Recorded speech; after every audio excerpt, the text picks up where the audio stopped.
Shields up, Ironbreakers. Today I'm going to be bringing you a special episode of Kast that is going to be mostly dedicated to talking about World of Warcraft. This is naturally linked to the fact that we recently had the Blizzcon 2023 presentation where the development team took to the stage to announce what are their future plans for the World of Warcraft IP. Now, this is a game that I usually don't cover all that much in this channel due to the nature of the toxic relationship that I have with this game. This is a game that I've played to the exclusion of everything else for a sizable chunk of my lifespan. A lot of my formative years as a gamer were spent playing World of Warcraft and consuming content around World of Warcraft, which kind of shaped me into the person that I am today. As a matter of fact, I kind of miss some of that content, particularly Total Biscuit stuff, Blue Please. God damn, I love just tuning in Friday evenings. I think it was Friday evenings in my time. And Total Biscuit would be in there talking about World of Warcraft, complaining about a lot of changes that they're making to the game. And those were some good old days, I'll tell you what. But anyway, suffice it to say that me talking about World of Warcraft should not constitute a direct endorsement of World of Warcraft. I want to make sure that people understand that before they jump into this particular podcast, because I am still very passionate about World of Warcraft, even if it upsets me a lot of times. It really pisses me off when they do stuff that I don't necessarily agree with, but also have no control over. So I brought in Accolonn, and we're going to be talking a lot about the future of World of Warcraft. However, I also wanted to point out that I hadn't spoken with Accolonn in a podcast format in quite some time, so we also had quite a bit of catching up to do. So if you're watching this on the audio version of the podcast, I want to give you guys just a couple of timestamps in case you want to skip through some of the banter, At around the 11-minute mark, we talk a little bit about World of Warcraft, Dragonflight, and all of that stuff. At the 19-minute mark, we talk a little bit about the Anduin Cinematic that was revealed during BlizzCon 2023. At around the 51-minute mark, give or take, we start talking about World of Warcraft Season of Discovery.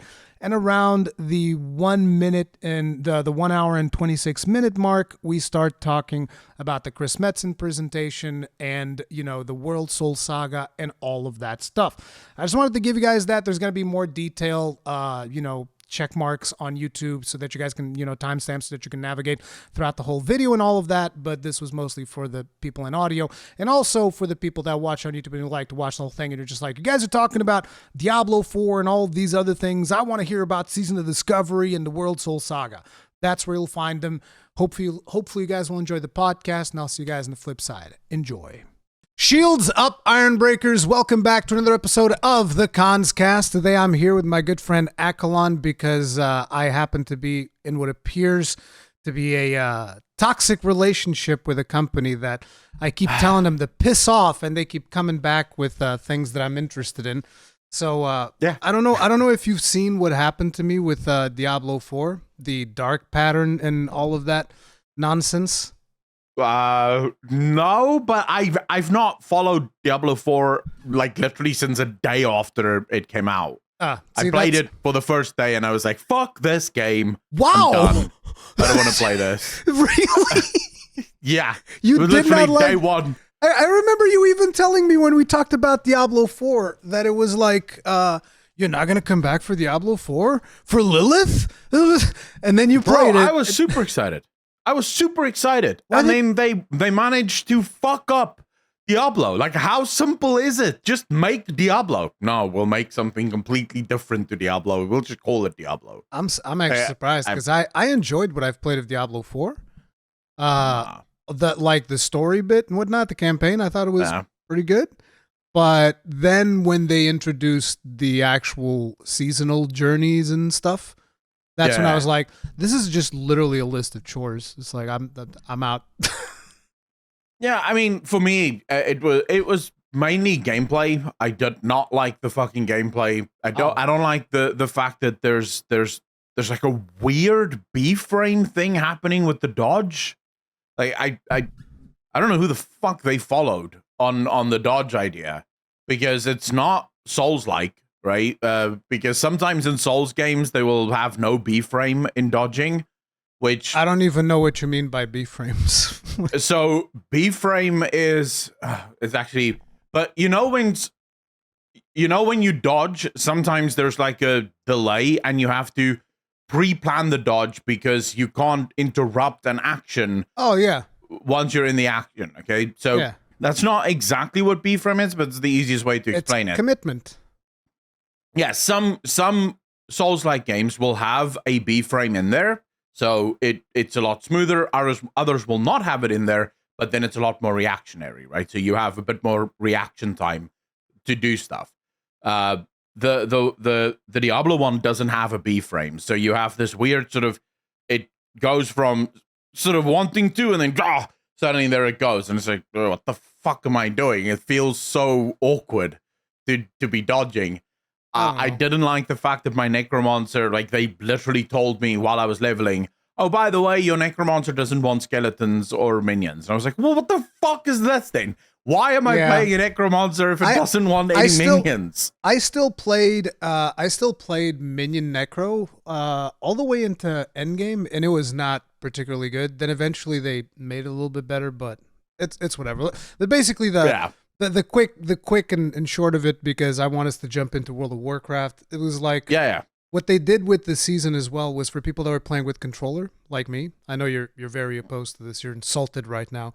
But Diablo 4 was really good with controller. They had this thing where, in order for you to check on the progress of your season journey, you had to go into the season tab. And you had to go into the season tab, and then you had to navigate into, like, season goals. But by default, it would put your cursor on top of activate battle pass. Of course it would. Of course it would. Yes. This makes so, sense, you're playing the game, and I'm just, like, going through, and I'm like, okay, I need to very quickly check my season, and suddenly I just do one more button press. It's like, boom, starts activating the thing, and I was like, no! And then the game crashed. This is the best part. Then the game crashed. Yeah. And then I load back up the game, and when I load the game, just like big splash screen, you've activated your battle pass. And I was like, no! Great. Blizzard loves that. They love that. They did. They loved it. I personally, that's another part of it that I just, they took 7 years and over 9,000 developers to make Diablo 4. Yep. Now compare Diablo 4 to Baldur's Gate 3. These are two very different games, but yes, Baldur's Gate 3 is way better. So I'm not comparing the depth of story because, an ARPG, Diablo has never wanted to be that.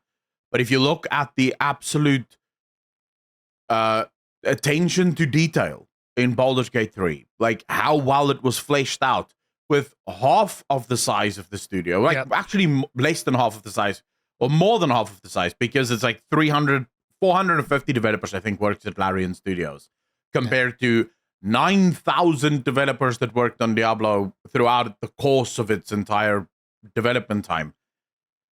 Diablo is just an unfinished mess. It's just, season 1 kind of made it a bit better. No, like season 1 was actually launch season. Listen, you don't want season 1, okay? Like, do you like imagine doing a dungeon and then you can't do the final boss of the dungeon? But why couldn't you do the final boss of the dungeon? Well, because you have to advance your season. I don't know what it's not the season journey. It's something else. Your season quest. But you're wait. You're right. So then the thing was, I was looking at that. And my character was level 20 or something, and they give me your next objective is at level 35, and I was like, so I can't kill the boss that's inside this dungeon until I level my character to 35, but you somehow let me come all the way into the dungeon to look at a door that listen, there's just too much. It's too much. You are right, actually, because I now remember the massive controversy around season 1. Yeah. When season 1 came, like when it was announced, Blizzard posted like a shit ton of notes. And then people started going through the notes and they were like, wait, you guys are literally removing all of the fucking fun from the game. Yeah, when they massively nerfed here. Yeah, they massively nerfed everything. And so there was a massive outcry from the player base. And then like a few weeks later, Blizzard even came out and said, we apologize. We're so sorry. We're so sorry. And that was the moment that I remember I still told my chat, this is how you know that these developers have never played an ARPG in their fucking lives. These guys play My Little Pony on the weekend. They don't play ARPGs because if you were an ARPG player, you would not be making those kind of changes. But right? the good aspect of it was that it made it so much easier for me to jump into Remnant 2, which is amazing, and I highly recommend. Yeah, like, well, I still want you to play Cyberpunk 2077, but you know, who knows? Maybe one day. But anyways, I want to jump us into World of Warcraft. Like, yeah, World of Warcraft is one of those things where usually I would leave an expansion of World of Warcraft pretty pissed off because I'm like, I don't like this thing, I don't like that thing, and then I would leave and I'm done with this. Then eventually, new expansion comes out and friends and whatnot, like, hey, let's jump back in, blah, blah. And then the same thing. Dragonflight was different for me, where I didn't leave because I was pissed off with the game. I left because I was pissed off with the friends I was playing with.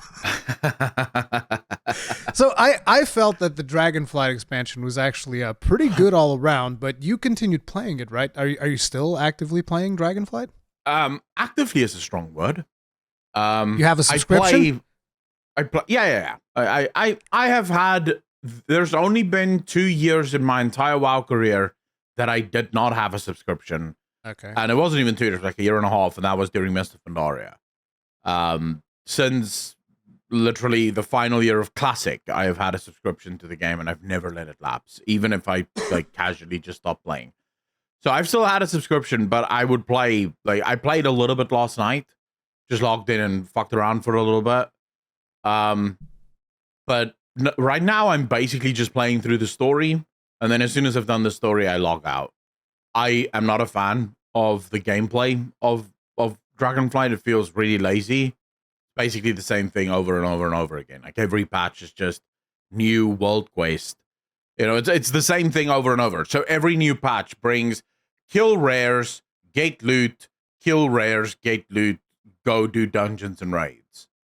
And, it's sort of different skins, but it's the same thing. It sort of reminds me of the Division 2, where all of these different fighting areas on the map, but it's the same fucking thing. Like, you're doing exactly the same activity. It's just a different enemy. And then, wow, this is boring as shit. So I've not been very hyped about Dragonflight's sort of the gameplay of Dragonflight, but I thought it's definitely better than Shadowlands, right? Oh, yeah. I mean, it's not very hard, though. No. It's not very hard to get it better than Shadowlands. Yeah, the way I put it to my chat is, it is 100% better than Shadowlands, but it's still just okay, which kind of proves just how bad Shadowlands was. It doesn't actually say anything about Dragonflight, because it's an okay expansion, and it doesn't blow your socks off. It's just all right. And what about the actual story bits and whatnot? Because you're super into the lore and whatnot. How's that aspect of it been? Like you said, you've been playing the story and whatnot. Like, how's that aspect of it been? So, WoW storytelling has been mega poo for a while now. Yes. And not because it doesn't have... It has good stories. It just tells it like ass. Which is weird, because Shadowlands was almost the exact opposite. It had very bad stories, but actually not even the opposite. It just had very bad stories, and it told it like ass. But it's just terrible in every aspect. Yeah, in Dragonflight, the problem is that the stories are actually good. There's like a number of really intriguing storylines. But the way Blizzard tells stories is headline storytelling. It's a term I've come to coin. Did you say headline storytelling? Headline. So when you're reading a newspaper and there's like the headline on the newspaper. I'm sorry, your accent threw me off. Sorry. Oh no, sorry. Yeah, the headline storytelling. So Blizzard doesn't give you the article of the story. They give you the headline, and then you move on to the next headline. But there's no time to do the article. So you don't actually get to see how the hell did things like this develop. You just get to see these small headlines, moments in time storytelling, basically, is what you get. Yeah, so even that hasn't really been super fulfilling for you, I can tell. I mean, I guess it's good from a content creation standpoint, because you can be like, okay, guys, here's what actually happened, and then here's the video. Yeah, but it's good for Noble. It's not good for me. But also, it's not even good for Noble. I had a conversation with Noble, but remember, I speculate, right? So I don't really cover the lore. I don't tell people what happened in the lore. I take what happened in the lore and I go, wait, where could we be going? So Noble is more the guy that fills in the gaps. And even Noble has said, there's confusion everywhere because Blizzard doesn't fill in the gaps, right? Something happens and you have no idea how this thing happened. I'll take a great example. It's the one I use because it's the most recent one. Marithra's son. Don't know his name. Who cares, right? Marithra's son is captured by Farak. The cinematic shows how Farak is going to burn him. Massive questions. How did Farak capture him? The last time we saw Farak, he was busy burning like a fucking zone to the ground, right? So when did Farak capture him? Who is this guy? Like, who is he? Even, no one cared about him, right? And then you have Viranov that from that meeting decides, fuck it, I'm going to be an aspect now, right? She's just going to go join the aspects. No one knows. Doesn't make sense. But there's no storytelling. There's no, Blizzard have these moments that they're trying. So you can see in that cinematic, they really want the player to care about Marithra's son, the Green Dragon. But you don't even know who he is. You've never played with him. Like, if you were doing quests with him and then you saw how Farak captured him, that would have made that cinematic make sense, right? But who cares, right? He's been captured and boo-hoo, Green Dragon dies. That would be good, actually. So it's sort of like that.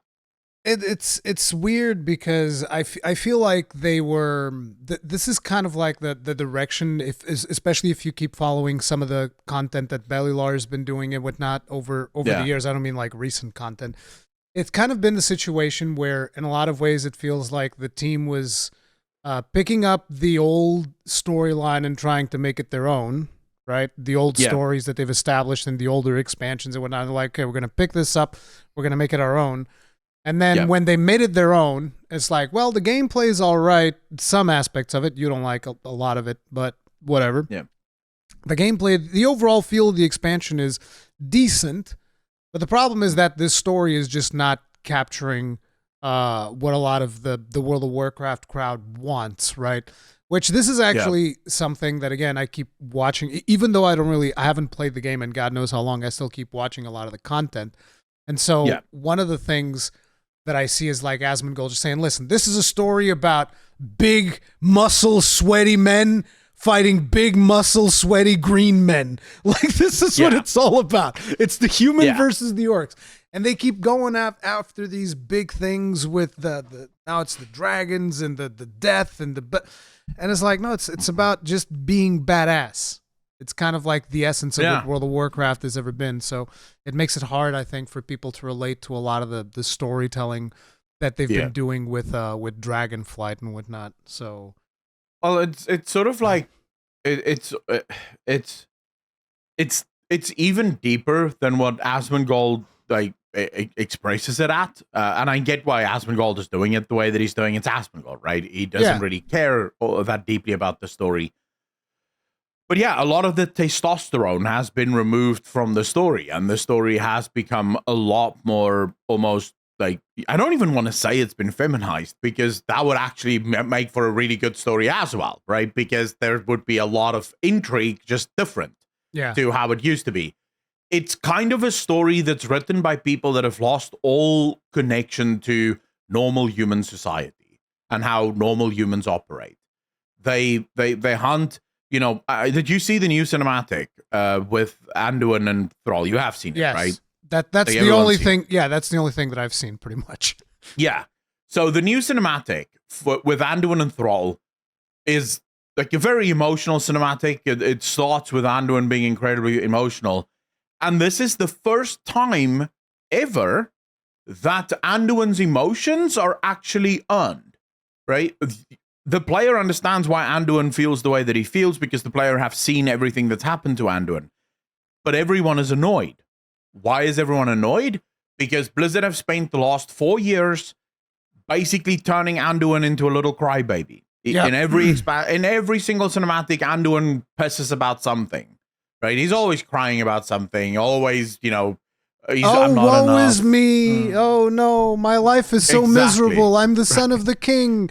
Oh, no. Right? He's sort of like the opposite of Joffrey in Game of Thrones. You dislike him because he's just trying to be too fucking nice the whole time. And so it's like this. They tried to do this so often that now you see it again. And this time it makes sense. But you're going, here we go again. Could you just please for once stop crying whenever we're seeing you? And the reason this happens is the developers for the last 4 years have been hunting desperately those emotional cinematics. They want that cinematic that, makes the player base go, oh shit, let's go. The problem is they don't know how to get it. So they think to themselves. I'm sorry, keep going. No, go. Yeah. No, please. I was just, to me, the last time that I felt like that in World of Warcraft was when I saw Varian Wrynn just like jumping off in Legion. And I didn't even play that much of Legion.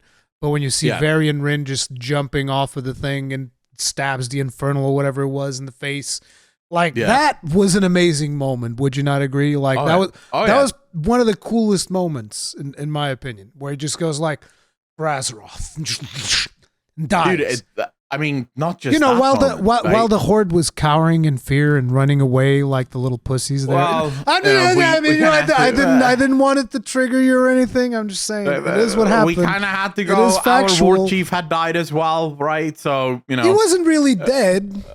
Yeah, but he was actually really dead though. No, wait, what do you mean? Didn't Vol'jin escape? Vol'jin died. Yeah, he died after they ran away though. Yeah, but he was stabbed. He was going to die. But he was still alive. Well, you had Vol'jin down, right? You had Thrall down. Because Thrall is just... Thrall's been down for quite some time. Yeah. You had Bane limping, but then again, it's better than him sitting on the fucking stairs for a whole expansion. So that's probably fine as well. Look, the Horde has just been hampered by really bad fighters. Like, what can I say? We had to retreat because none of our heroes knows how to fucking kill a bunch of demons, right? We just had to get out of there. And then Varian did the only fucking alpha thing we've seen in years. Yes! From WoW. He took down that fucking Reaver and then stood in front of Gul'dan with blades through his body, and he went for Azeroth. Yeah, exactly. Right? Like fuck a him. final bit of go fuck yourself. It's beautiful. And yeah. That I bought into that as well. The last expansion, though, or cinematic that I bought into, like super hard, the last one, was the Battle for Azeroth cinematic. Where you had that epic Sylvanas for the Horde moment, and the epic Anduin for the Alliance moment. That one was also good, yeah. You see, that cinematic to me was the turning point for Anduin.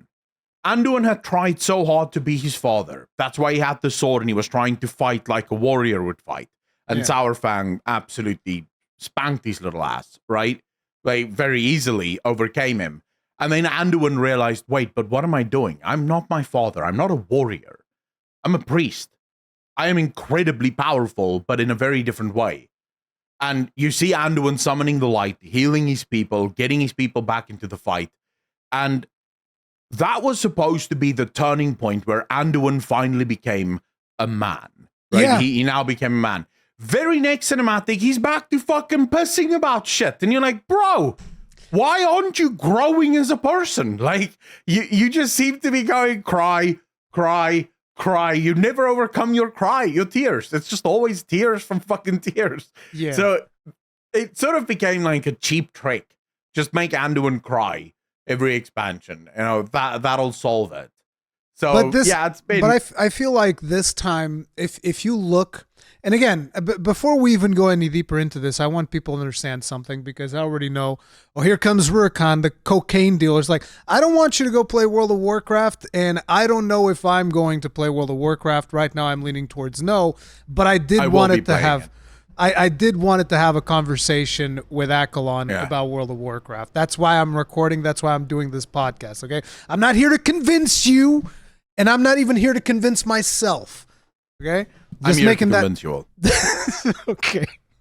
But anyway, it's like the situation there with Anduin and how he should have already developed, right? In this cinematic, at least, because whenever Anduin is portrayed in previous cinematics, he has this, even in the one that you're talking about, right, in BFA, he had this very air of innocence about him, right? Yeah. 100%. Yeah. Not in this one, though. No, in this one, he's just like all messed up. His hair is all fucked up and whatnot, and it's just like he's got a rough beard, he's got scars, blood, chapped lips, like completely messed up. And I'm just like, I mean, that is no longer the innocent boy that they keep portraying him as. I want to see what his model looks like in the game, if it's going to reflect that. Because even after all of the darkness that he's been through in the Shadowlands and all of that stuff, his in-game model still very much looks like he's just an innocent little boy who just happens to be much bigger than our player model for some strange reason. Yeah, sadly right now, the in-game model is still before Shadowlands, right? Because Blizzard has still not figured out how to update their fucking world, right? The Horde has had a council for, almost 2 years now? And the council is still nowhere to be fucking found in Orgrimmar. Like, God knows where that council is. They're on holiday. Listen. In their defense, Orgrimmar is a terrible city to navigate, okay? It's just atrocious, okay? Like, who wants to go to Orgrimmar? Orgrimmar is one of the greatest cities in World of Warcraft. I don't know what you're talking about. I would nuke that place and never even look back and not even care. Yeah, I feel the same way about Stormwind. What a shithole. Oh, no, I agree. I agree. Yeah. Stormwind can go too. You're a dwarf. You like being in a mountain. So exactly, we should collapse the mountain on top of Ironforge. That's actually one of the storylines I suggest that we should do. Why you gotta be like that? Because the dwarfs can lose their home. It would be a cool storyline. Imagine that. No, the dwarfs now have to live in Stormwind because Ironforge is now crushed. No. So wait a minute, you hate Stormwind and you want to force us to live there. I don't like Stormwind either. I don't want to live in Stormwind. Screw that. You see, I want to force you to live in Stormwind when we finally bomb Stormwind, we can kill all the Alliance players just one go, right? I was going to say that I want to force you to live in Stormwind as a form of cruel and unusual punishment. Okay, I could do that too. But yeah, I mean, personally, I think his model will be updated. We're probably going to see a bunch of updated models. He looks definitely like he's seen some shit, right? So after coming back from the Shadowlands, it looks like he's finally seen a pair of titties. He's probably been to a couple of brothels. You know, he's become a man. Maybe bang he Sylvanas. Looks a lot better now. I mean, Rule 34 could be, right? There's definitely a possibility there. I personally, I would love to see how because this is now the moment, right? He now has to become a man. Like, we can't have the next cinematic of Anduin be him crying again about bullshit. He looked rugged as fuck. He had that look in his eye of almost the same as his father, right? So now I want to see Anduin actually become a man and take up that mantle. Okay. So before we go any further, I want to ask you about something that is very specific, because I've seen some posts, but I haven't really been following it very much. What happened with Traders' Tenders? Did they do the thing that we were scared of? We talked about on Frozen Sodium Throne, that eventually they're just going to sell this in the shop. They're going to sell this in the shop. Did they do that? Yeah, no, 100%. Yeah. It's right now they're still sort of pretending, right? So the way they do it is they sort of go, okay, you buy like a really ugly transmog for $25, but then you also get 500 trading tenders, right? So right now they're still sort of pretending. So they put it with really ugly transmogs, but then really it's the 500 tenders. Now 500 tenders for 500 tenders for $25. That is fucking egregious. Yep. In terms of pricing, like, that is a nuts amount of money. But yeah, no. I mean, so I don't even think this is its final form. And I think a lot of players aren't ready for where trading tenders are about to end up. Because I think trading tenders are about to be the new battle pass. Like, it is going to become the battle pass system in World of Warcraft, and then this will allow them to basically introduce 2 tracks of the battle pass system. One paid for and one free. So if you have you played at all since trading tenders were introduced to the game? No, I think I stopped playing shortly before they were introduced. Okay, so you have this play journal thing. When you play the game, you do certain activities, like you do quests and world quests and fly and shit like that. And all of these things fill up a little bar. It looks exactly like every game, like every battle pass you've ever fucking bought. It's a little bar that fills up. But when the bar gets to full, you get 500 trading tenders in the game. And then you get 500 free. So it already has Free. The bare bones making. Yeah, free, right? You get 500 for free. Yeah. And then that bar, you can absolutely see how Blizzard is going to fill that out, and over time it will become a battle pass system, and eventually that battle pass system will become paid for and free battle pass system, because Blizzard currently seems to be in a state where anything that can be monetized will be monetized, and they seem to have forgotten the fact that they are not a free-to-play video game. Yeah. Because battle passes are fine. I mean, I hate them, but they're fine in a free-to-play video game. Free-to-play game. Or even a buy-to-play game, like a Diablo. While I hate battle passes, I can sort of understand why a battle pass exists in Diablo. An interesting thing, and this is when I become feeling a giga boomer, is that battle passes make me play games less than if they weren't there. Yeah. Like, I will straight up play a game more if there is no battle pass there, because I'm the same. I'm just interested in playing the game. Whereas if there is a battle pass there, my brain is always going like, oh, I should be doing this thing. And it's like, but this thing isn't fun. I'm not having fun doing this thing, but this is the thing that I got to do because that's the battle pass. Yeah. And that's why I can't stand them. Like, a lot of people sometimes ask me, why are you against battle passes? Because they usually force me to do things that I don't want to do. Like, I'm the same. The Diablo 4 one was a perfect example of this, where it would be things like craft 5 gems. And it's like, I don't want to craft 5 gems right now. I'm level 10. I don't care about crafting gems. I'm not even socketing stuff. I don't need any of this. And people are like, why don't you just craft the 5 gems? Because I don't fucking want to. But the game forces you to. I want to play now. Yeah, exactly. And there was here's another objective that was a part of like the Diablo 4 season journey, which is like, change the appearance of 5 pieces of gear. It's super easy to do. What if you like? No, but here's the thing. Like your appearance? But you can just swap them back if you want to. This is something that is super easy to do. But it just makes me question. But why? I don't want to do it. Yeah, it's like I can do it in 30 seconds. I can do it in 30 seconds. I just don't want to. I'm the same.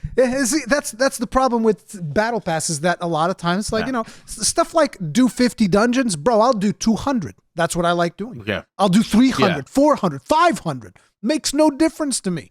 But making me go out of my way is the part that pisses me off. And that's what season passes usually do. I fully get what you're saying. I do think that a lot of battle passes are implemented very poorly. Yep. So I do think that if you're going to have a battle pass, you need to design your battle pass in such a way that it adheres to what the multitude of players that play your game want to do with their time, right? So if you, for example, have the battle pass, imagine having multiple tracks of that battle pass. So you can either collect 5,000 different transmog appearances in order to complete the battle pass, or you can do 5,000 dungeons, right? Yeah. That just sort of quickly off the cuff. That, I think, would be a much better battle pass. But the point is, in principle, I at least understand why something like Diablo requires a battle pass, because it is a buy-to-play game. But, I mean, remember, development doesn't stop on it. And those developers do need to be paid. But see, so it kind of makes sense that you would. Let me counter that with Remnant 2. So I played Remnant 2 immediately after Diablo 4 when I was done, because like I don't want to do this battle pass nonsense.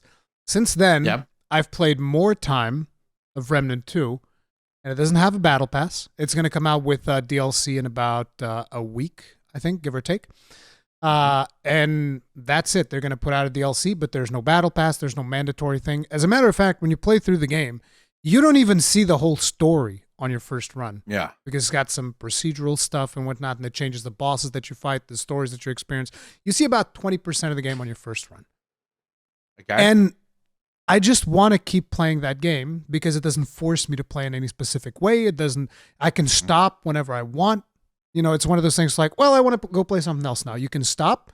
And it's not like, oh, you missed out on the rewards that came out this week. You missed out on these things and those things. It's like, no, you just stop, you take a break, and then you come back, and it feels good. Whereas if you lose track of like your season progression or whatever the hell you want to call it, you stop, and then you're like, okay, I'd like to go back now. And then you start thinking, oh, yeah, but I missed out on this thing and that thing and the other thing and the third thing and the fourth thing and the fifth thing. And why would I go back now? I already missed out on everything. It's like, I'm just not going to go back. So my question there would be, is it a live service game? I've never played Remnant, so I have no idea. It's not. It's not a live service game, right? So that's sort of the point, right? It's but like Baldur's Gate. But it has more content than Diablo 4. Yeah, no, obviously. I mean, fuck, dude. My desk has more content than Diablo 4. I have earbuds over here. My phone desk? is over there. Yeah, my desk has more content than Diablo 4. Bro, like Diablo 4 is a shit show. But it's sort of like the same example as Baldur's Gate 3, right? Baldur's Gate 3, they have been releasing steadily new patches. And a lot of those patches are actually adding more content into the game. Like things that they couldn't get finished by launch are now being added. There's, I think, multiple new endings that's been added, new encounters that's been added. Endings, yeah. It's like a crap ton of stuff that's being added. But the point is that there will be a moment where Baldur's Gate 3 is done, right? So they're no longer developing anything for Baldur's Gate 3 base game. Maybe they're doing a DLC or an expansion. Let me tell you something. There's going to be a point like that for Diablo 4 too. Yeah, it's just a matter of how soon that happens.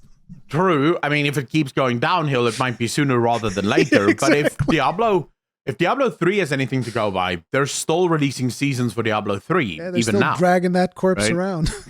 Yeah. So the idea here for Diablo 3, at least, is every single season there's brand new content, and those developers have to be paid for that content. Yeah. So I don't specifically hate the Battle Pass. I hate the implementation of it. Battle Passes are fine. Yeah. In World of Warcraft, I am already paying you a monthly fucking subscription, monthly fee. Right? For your live service video game. I shouldn't then also be bombarded with a Battle Pass because it is a Battle Pass in the making. Cosmetic microtransactions and the purchase of gold and It just gets to the point where it is incredibly disgusting. And then this is, I think, where, so I personally believe that Baldur's Gate 3 and Cyberpunk Phantom Liberty exposed the video game industry in a very, very real way. So Baldur's Gate 3 came out, no Battle Pass, no shop even, right? There's no shop in Baldur's Gate 3. You just play. And it is a phenomenal game. They even made a statement about it. And not a statement, but like they have a Q&A where it's like, are you going to have microtransactions? Like, no, we believe in just giving you a full game. Like that's it. Right? No, we're not doing that. Yeah. And they made their money. They made a shit ton of money. Then you have Cyberpunk 2077. Same thing. No cash shop, nothing. None of that. Yeah. Its DLC comes out. We learn that they've spent, I think, $160 million over the last 3 years fixing Cyberpunk 2077, right, and bringing out Phantom Liberty. And they did it at a loss. They were losing money on this, but it was so important to them that their name comes back to them. They want to be CD Projekt Red, known by gamers for quality, and known that when they release a game and it's not good, they will absolutely fix it come hell or high water. So they didn't even care about the fact that they were losing money. As long as when players log into this game, they need to see CD Projekt Red quality. Then you compare that to EA, you compare that to Blizzard, you compare that to Activision, you compare that to fucking everyone. And it's like, everyone except for the Japanese developers and not even all the Japanese developers, because some of them are just as fucking shit. But at least like From Software is a good example of a company that actually, when they release a game, you can see that there's love there, right? There's a skill there that they've developed, and they know how to make these types of video games, and they do them really well. It just seems like the waste. And then, a game that I think is going to go down in history as one of the forgotten gems purely because of where and when it launched is Lies of P. No, because everyone I speak to, I think that people will remember that. I have a love-hate relationship with it, but I think that overall it was a very good experience. I platinumed that game, dude. Did you? Yeah, nice. I mean, I had to play through the whole thing 3.5 times. Wow. Yeah, because I messed up one of the quest lines, so I had to do it again in New Game Plus 3. But yeah, I platinumed the game. But no, the reason I said that it's going to go down in history as one of those forgotten gems, and I think it's going to be picked up in about a year or two by the majority of players, because games work in sort of a cycle. Yeah. Because, I mean, if you think about it, everyone I've spoken to, or a lot of people I've spoken to, have said that this is, if not one of the best, among Souls, one of the best. Yeah. That's what people have been saying. Yeah. People love this game, but you compare it to the successes of Elden Ring, and it didn't reach the same level of success. And I think that's Elden just Ring because of better. when it launched. Yeah, but I think it's because of when it launched, right? It launched sort of with Baldur's Gate and Cyberpunk 2077 and a shit ton of other games. I mean, this year's been a busy year for good games. This game's been rough for a lot of video games because it's just hard for you to... I would actually say that one of the Forgotten Gems is going to be Remnant 2, because I feel like a lot of people have no idea where Remnant 2 is, and a lot of people shat on it at launch. Like a lot of the reviews, this problems. Is a shit game. It had problems. It had release problems for sure. They fixed a lot of that stuff though, and the game is just so good right now. It's insane.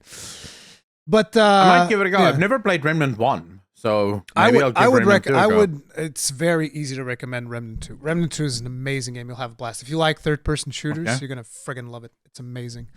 But earlier we were talking about some really crappy things, so I figured I would bring up the last thing that I want to bring up before we dive into the proper stuff that I want to talk about, which is Blizzard with their next expansion is going to be doing the whole deluxe gives you 3 days early access, which has become an industry norm. Not deluxe.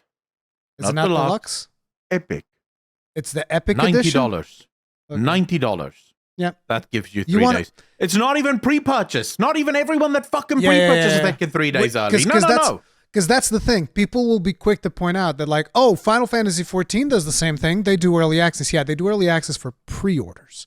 You pre-order, standard edition, you get 3 days early access. Which, I'll be honest, I'm not a fan of it either.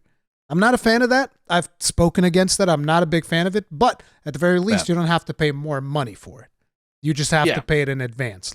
It can be 1 day before the early access starts. Hell, it can be during the early access. You can buy it then. So in a way, it's just like it's a default. Things start early. It's whatever. So it's not a big deal. It is actually not early access. The game is launching. Yeah, the game launches early. 3 days early. If the poor people have to wait 3 days in order to play the game. And that is the truth of early access. And here's a culture that I've seen develop in comment sections quite a bit, which is there's a lot of people nowadays that will actually just come up, well, what's wrong with you? Are you poor? You can't afford $30 play a video game? And I'm just like, really just don't how is your mentality like this? And by the way, if you're one of those people, get fucked. Okay. Let me just say it right please go fuck yourself. Get fucked. Okay. Because yes, for a lot of people, $30 is a significant amount of money and they still want to enjoy video games. And you should not judge people based on how much money they make, because that's fucked up, especially in the current job market, which is completely ridiculous, but whatever. Right. So, and by the way, this is something that Remnant 2 also did. But the problem is, I spoke out against this a million times, and people told me to shut the fuck up. This is not a problem. Yeah. Repeatedly, people told me, shut the fuck up. This is not a problem. And I've gotten to the point where I'm like, hey, you know what? These things, for me as a content creator, this is fantastic. You need to understand, I get more viewership because not everybody wants to pay additional money. So to me, this is great. Make all games have like 3 days, 5 days early access. Let's fucking go. I'm here for it. Oh, yeah. I've been speaking against it repeatedly because I want to be pro-consumer and I think it's scummy to do stuff like that. And people told me, shut the fuck up. This is fine. Okay, bro. Hey, look, I'm here for it. I'll just buy the big expansive version. Usually I make more than enough money to make up for it when I do the early live streams. It's fantastic for me. It's like, It's just dumb. I don't like it. I think it's a terrible practice, and I think it brings classism into gaming, which is already an expensive hobby to begin with. And on top of it, now you're kind of like segregating people into like, oh, you can't afford to jump in day one. That's fine. Jump in 3 days later. I mean, there are budget options for the peasants, like console and stuff like that. But yes, gaming is a very expensive hobby if you're part of the master race, PC. And where everyone should actually be playing. What GPU do you have? 3080. Okay. If you had like a 2080, I was gonna roast this. Like, you're the peasant. 2080, bro. I skipped the 20 series. I skipped the 20 series in 2023 with your 2080. Peasant. No. I skipped the. I want to upgrade to a 4090. But then at the same time, I'm thinking, just wait for the 5090. But you like your kidneys. You're like, I want to upgrade to a 4090, but I like my kidneys. I feel like they do a good job. Yes and no. I sort of always, with GPUs, I skip one generation. Okay. So I had the 1080, then the 2080 came out, and I was like, I don't need this. Also, it was super overpriced for what it actually did. And then the 3080 came out, and I was instantly like, let's go. I'll buy the 3080 because this, So I always skip 2 generations. So I'll wait for the 5080 or the 5090, and I'll pick that one up. But no, I mean, so for those of you that's watching, they're going, I play on console. I just roast Rurikhan like this. Yes. Right? We have this thing. I have to roast console because he sometimes plays on console, and I maintain mouse and keyboard all the way. You can do everything you can do on a mouse and keyboard better. But anyways, the point is... the early access stuff. The gamers, or some gamers, are literally doing the master's bidding, and they don't even realize it, right? The corporations love the fact that you are defending this. They love the fact that you don't have a problem with this, because what it tells them is they can move further. They can push it a little bit harder. What will eventually end up is most likely we'll start to end up in spaces where it wouldn't be uncommon to see a month early access. So people can literally play a month, and then you'll start seeing tiers of that. So if you pre-order, maybe you get 3-day early access. If you pre-order the epic deluxe fucking come on your ass edition, that gives you like 3 days a week of 2 weeks of early a month. access. Yeah, you can. Yeah, and then and this will happen because remember, at the end of the day, these companies are trying to make money. That's all they give a fuck about. They don't care about your enjoyment or the fairness of the game. They care about the money that they can make. And the only thing that stops them from doing certain things, like let's use a very good example. Because I know I'm on Rurikhan's channel here, and I know a lot of you play Monster Hunter and From Software games and stuff like that, right? So I've never played Monster Hunter, and I have literally killed one boss in Elden Ring, and that was the Margit. He's for some reason called Tree Sentinel, the dude with the horse and the fucking Sentinel, shield thing. I thought it was Margit. Yeah, I only killed one boss in that game, and that was the boss. I don't know why he's called Tree Sentinel, because there's nothing tree there, but never mind. He's called the Tree Sentinel for some reason. I killed only one boss, right? So that's my extent of if you look at the landscape, you see a big tree. A big yellow tree. He's the Tree Sentinel. I was too busy trying to not fucking die to the guy to look at big trees or shit. But so I'm not an expert, but I will say this.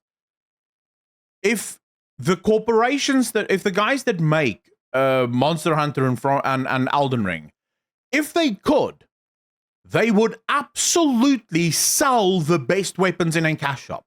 If they could, if it was allowed, if gamers allowed it, you would be able to jump onto the cash shop and buy the absolute strongest weapons and armors and gear in the game. The only thing that stops them from doing that is the fact that they know they will lose all of their player base. And I'm not talking about the devs, the physical devs working on it. I'm talking about the suits that own those companies. Oh yeah. You're okay. If you're talking about the big suits, yeah, sure. But like, I'm talking about the suits. The actual development teams, like the people most senior, obviously. So like Miyazaki and Ryozu, they've actually come out and said, no, this is not what we want to do in our games.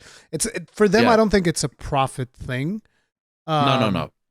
I mean, but like the suits, the publishers, oh yeah, they would a million, but they were like, oh yeah, dude, let's just sell the edition that comes with a big sword. Yeah, sure, let's go. Dude, of 100%, course. Yeah. Remember, they want more money. The suit doesn't care about, the developer cares about the game, right? He cares about the integrity of the game and how the game should be played. The suit has never even played the fucking game. Yeah, they don't care. The suit wants to see numbers go up. So what they want is to sell things. And by the way, we could talk about how much money cosmetics make.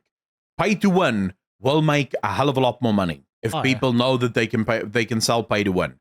So the thing is, we are the only bulwark that stands against those suits. The second they realize that they can get away with more, you can bet your fucking ass they will get away with more, because that is just in the nature of what they do. So when you say, oh, it's fine, don't worry about it, it's all good, what you're effectively telling them is we can go a little bit more. Yep. We can push it a little bit higher. We can get some more money out of this. Yeah. Yeah. And they're going to push it a little bit fucking higher. Okay, so let's jump into something that I thought was really cool, and it was something that I literally said, what? When it first got announced, and it is Season of Discovery. Oh, yeah. Did you pay attention to that? That comes out on the 30th of November. That comes out on the 30th of this month, Season of Discovery. So for those of you that don't know what this is World of Warcraft Classic. Now, World of Warcraft Classic started as them just like releasing vanilla World of Warcraft, and I was never interested in that because, like, look, I played a little bit of vanilla. It was kind of on the tail end of vanilla, but I've played it. I've seen what it is like. I understand the progression, all of that. And for people that never played it, I think it's probably a fantastic experience to try that stuff out. But for me, it was never something that I was interested in. Then they did Burning Crusade, and I was like, I'm not interested in that. I was very tempted to jump into Wrath of the Lich King, because Wrath of the Lich King was my favorite expansion, but that time has come and gone. I've managed to resist, so that hasn't happened. I'm definitely not jumping into Cataclysm, which is what they've just announced. I was like, how are you going to say that? How are you going to say, oh, it's classic Cataclysm? I'm like, what? I think I know, by the way, why they announced Classic Cataclysm. Why is it? If you look at Season of Discovery and what they're trying to do with Season of Discovery, that shit will work so well with Cataclysm, because Cataclysm is the expansion that had the most removed content from any expansion ever. What ultimately made it into Cataclysm is about 40% of what they had planned. And a lot of the things that they had planned was already made. It was just not finished. So there's a good chance that in a year from now, maybe 2 years from now, Cataclysm comes out with a Cataclysm Plus or a Season of Discovery, and now you have all of these extra raids and zones and stuff being added into it to finally make Cataclysm a complete game. Yeah, so that's why I think they announced Cataclysm. The thing is, like, are you interested in playing Cataclysm? No, I played it when it was current, but that's my sort of that's my standing position on all of these classic versions. I played it when it was fucking current. But now I'm going to ask, are you interested in playing Season of Discovery? Yes. See? Yeah, yes. That's the very thing. much so. So Season of Discovery actually harkens back to something that I really like, which is, organic discovery of things in video games. Mm-hmm. And I feel like this is the first time in God knows how many years that I've seen Blizzard kind of like embrace that. Because when they started talking about Season of Discovery, I was like, whatever. Okay, sure. But then they said it level caps at level 25. And I was like, wait a minute. What? And then there's going to be a raid. I was like, what? A level 25 raid? We're going to be raiding at level 25? That already was like super weird to me, right? I'm like thinking about this. Level 25, this is weird. And then they start talking about how, there's going to be this rune system where you can find these crazy runes. There's not going to be a quest. There's not going to be anything shown on your map. You just go out into the world and you find these things randomly. And as you find them, they change the way that your characters work so that you can have warlocks. Warlock tank, bro. Warlock. You finally get to experience the joy of tanking. The master. Oh, yeah. You become the master of the dungeon finally, Accolonn. You're so down for that. Bro, we had Searing Blaze literally since the start almost. It is a blast that generates a fuck ton of threat, like 600% increased threat. And we've never been able to really use it because why? Why would you want to take threat from the tank and be one shot? Like, what's the point? Whereas now, well, hello. Look at me go, right? Yeah. I can finally tank to my heart's desire. So there's tanking warlocks, there's healing mages, there's more. They talked a bunch of different things. I didn't look too deeply into it because I'm like, this would be fun to discover if you're actually playing the game more so than hear about it in a panel, right? But then the thing that really kicked it into high gear for me, no PTR. Yes. No PTR, dude. That was huge, dude. When they say no PTR, massive.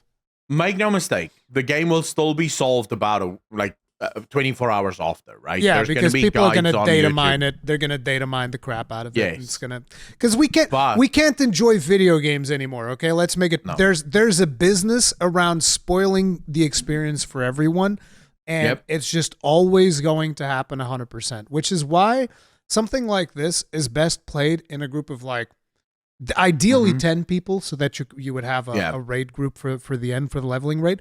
But 10 people that agree we're not going to look anything up. We're just going to go and we're going to go discover the game. But it's like, at least they're trying to make an effort towards that. And that to me was just like, bro, that could be really, really cool.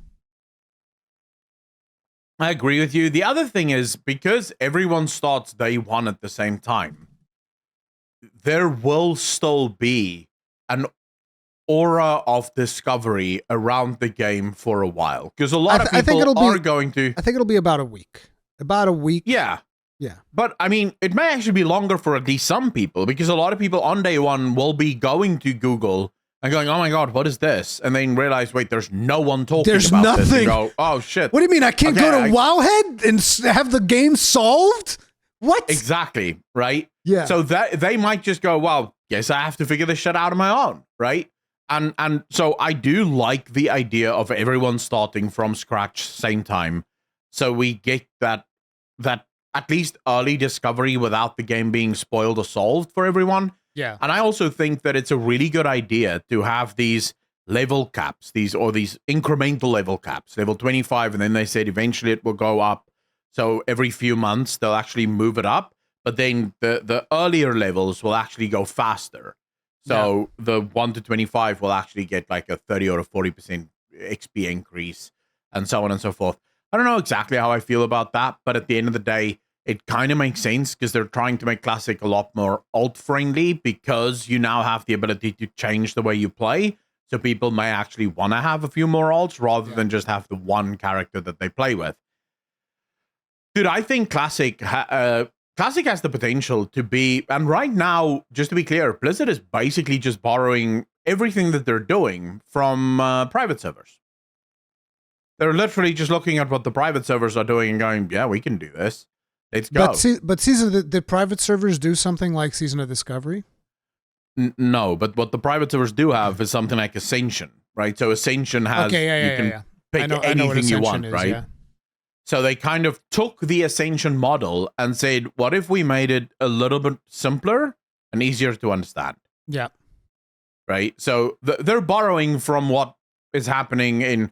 And many people have said, oh my God, that's so lazy. And I say, no, the private servers are illegal already. So, there's nothing wrong with Blizzard just looking at what the private servers are doing and going, seeing what works. I mean, the thing is, when you say that is lazy, I hope that people understand that is literally what Blizzard has always done. They look at a game, they're like, hey, this EverQuest game, that's really cool. Let's make a better one. And they make World of Warcraft. It's like, hey, this Command and Conquer game, that's really cool. Let's make a better one. They make Warcraft. It's like, I mean, ultimately, everyone borrows from everyone else. Yeah. Right. sometimes the borrowing works really well. Other times it works really, really badly. It just depends. There's been how many games that's tried Souls-like, or that's tried to make themselves Souls-like. Yeah. Some have failed miserably. Others have actually succeeded in doing it. It's not just From Software that does it. They're the best at doing it, but there are others that try. Now, we could go out and say, oh, you guys are just copying Elden Ring. Well, yeah, fuck, of course they are. They're trying to make a Souls-like game. Yeah. And you're sort of From Software, they're the guys you're copying, right? Who else are you copying? You're not copying Crackdown. Or whoever the fuck made Crackdown, right? That would be the wrong company to learn from, fundamentally. So at the end of the day, everyone borrows from everyone else. It's very rare in the gaming industry to have someone that completely invents something brand new. That just doesn't happen. Like, there's always going to be elements of some other games in there. So yeah, I'm personally very excited for Season of Discovery. I don't necessarily know how big it's going to be. I think it's still going to be very niche. But I can definitely see myself plunging hours into that shit. I'm in a way, I'm almost hoping, as in like I'm trying to maintain some sort of hope for the human race, that some people will jump into that and they'll be like, hey, you know what? This is actually more fun than just having a Wowhead open on my second monitor. No. Wouldn't that be a thing? Wouldn't that be amazing? If people would actually realize this is more fun than just having Wowhead open on my second monitor and literally just having like a speed dial. There's probably an add-on where people just like click something in game and it just opens up a window of Wowhead. I bet there's an add-on that does that. It's like, I don't know what this is. Wowhead. It's like, don't even engage neurons. Wowhead. I think it's the Spanish that have a saying during April Fools. I don't trust those guys, man. I don't trust them. They've tried oppressing me for too many years, man. It's too much. But they have a saying during April Fools if you get fooled, and it's something like you beautiful little dove that you let yourself get fooled, something like that. And that's you at the moment, Rurikhan. Like you're putting way too much faith in the human race. Dude, there's going to be people playing with videos open on their second monitor, telling them exactly what they need to be doing and what they need to be speccing into. And I'm going to be the one making those videos. No. Well, yeah, there you go, right? At the end of the day, the content creators, you can't really blame the content creators for this. And I know a lot of people want to blame them. At the end of the day, you have to eat, right? And if you say, well, I'm no longer going to make guides because I don't want to spoil the game for people, someone else is going to fucking make the guides, right? So you may as well just profit off of it, because unless we get like a blanket agreement among us and the community that certain things are just off limits, certain things you are not allowed to cover. Isn't it surprising how that kind of like happens by default in the 14 community though? Where it's like for the first 2 weeks or so, nobody talks about the story.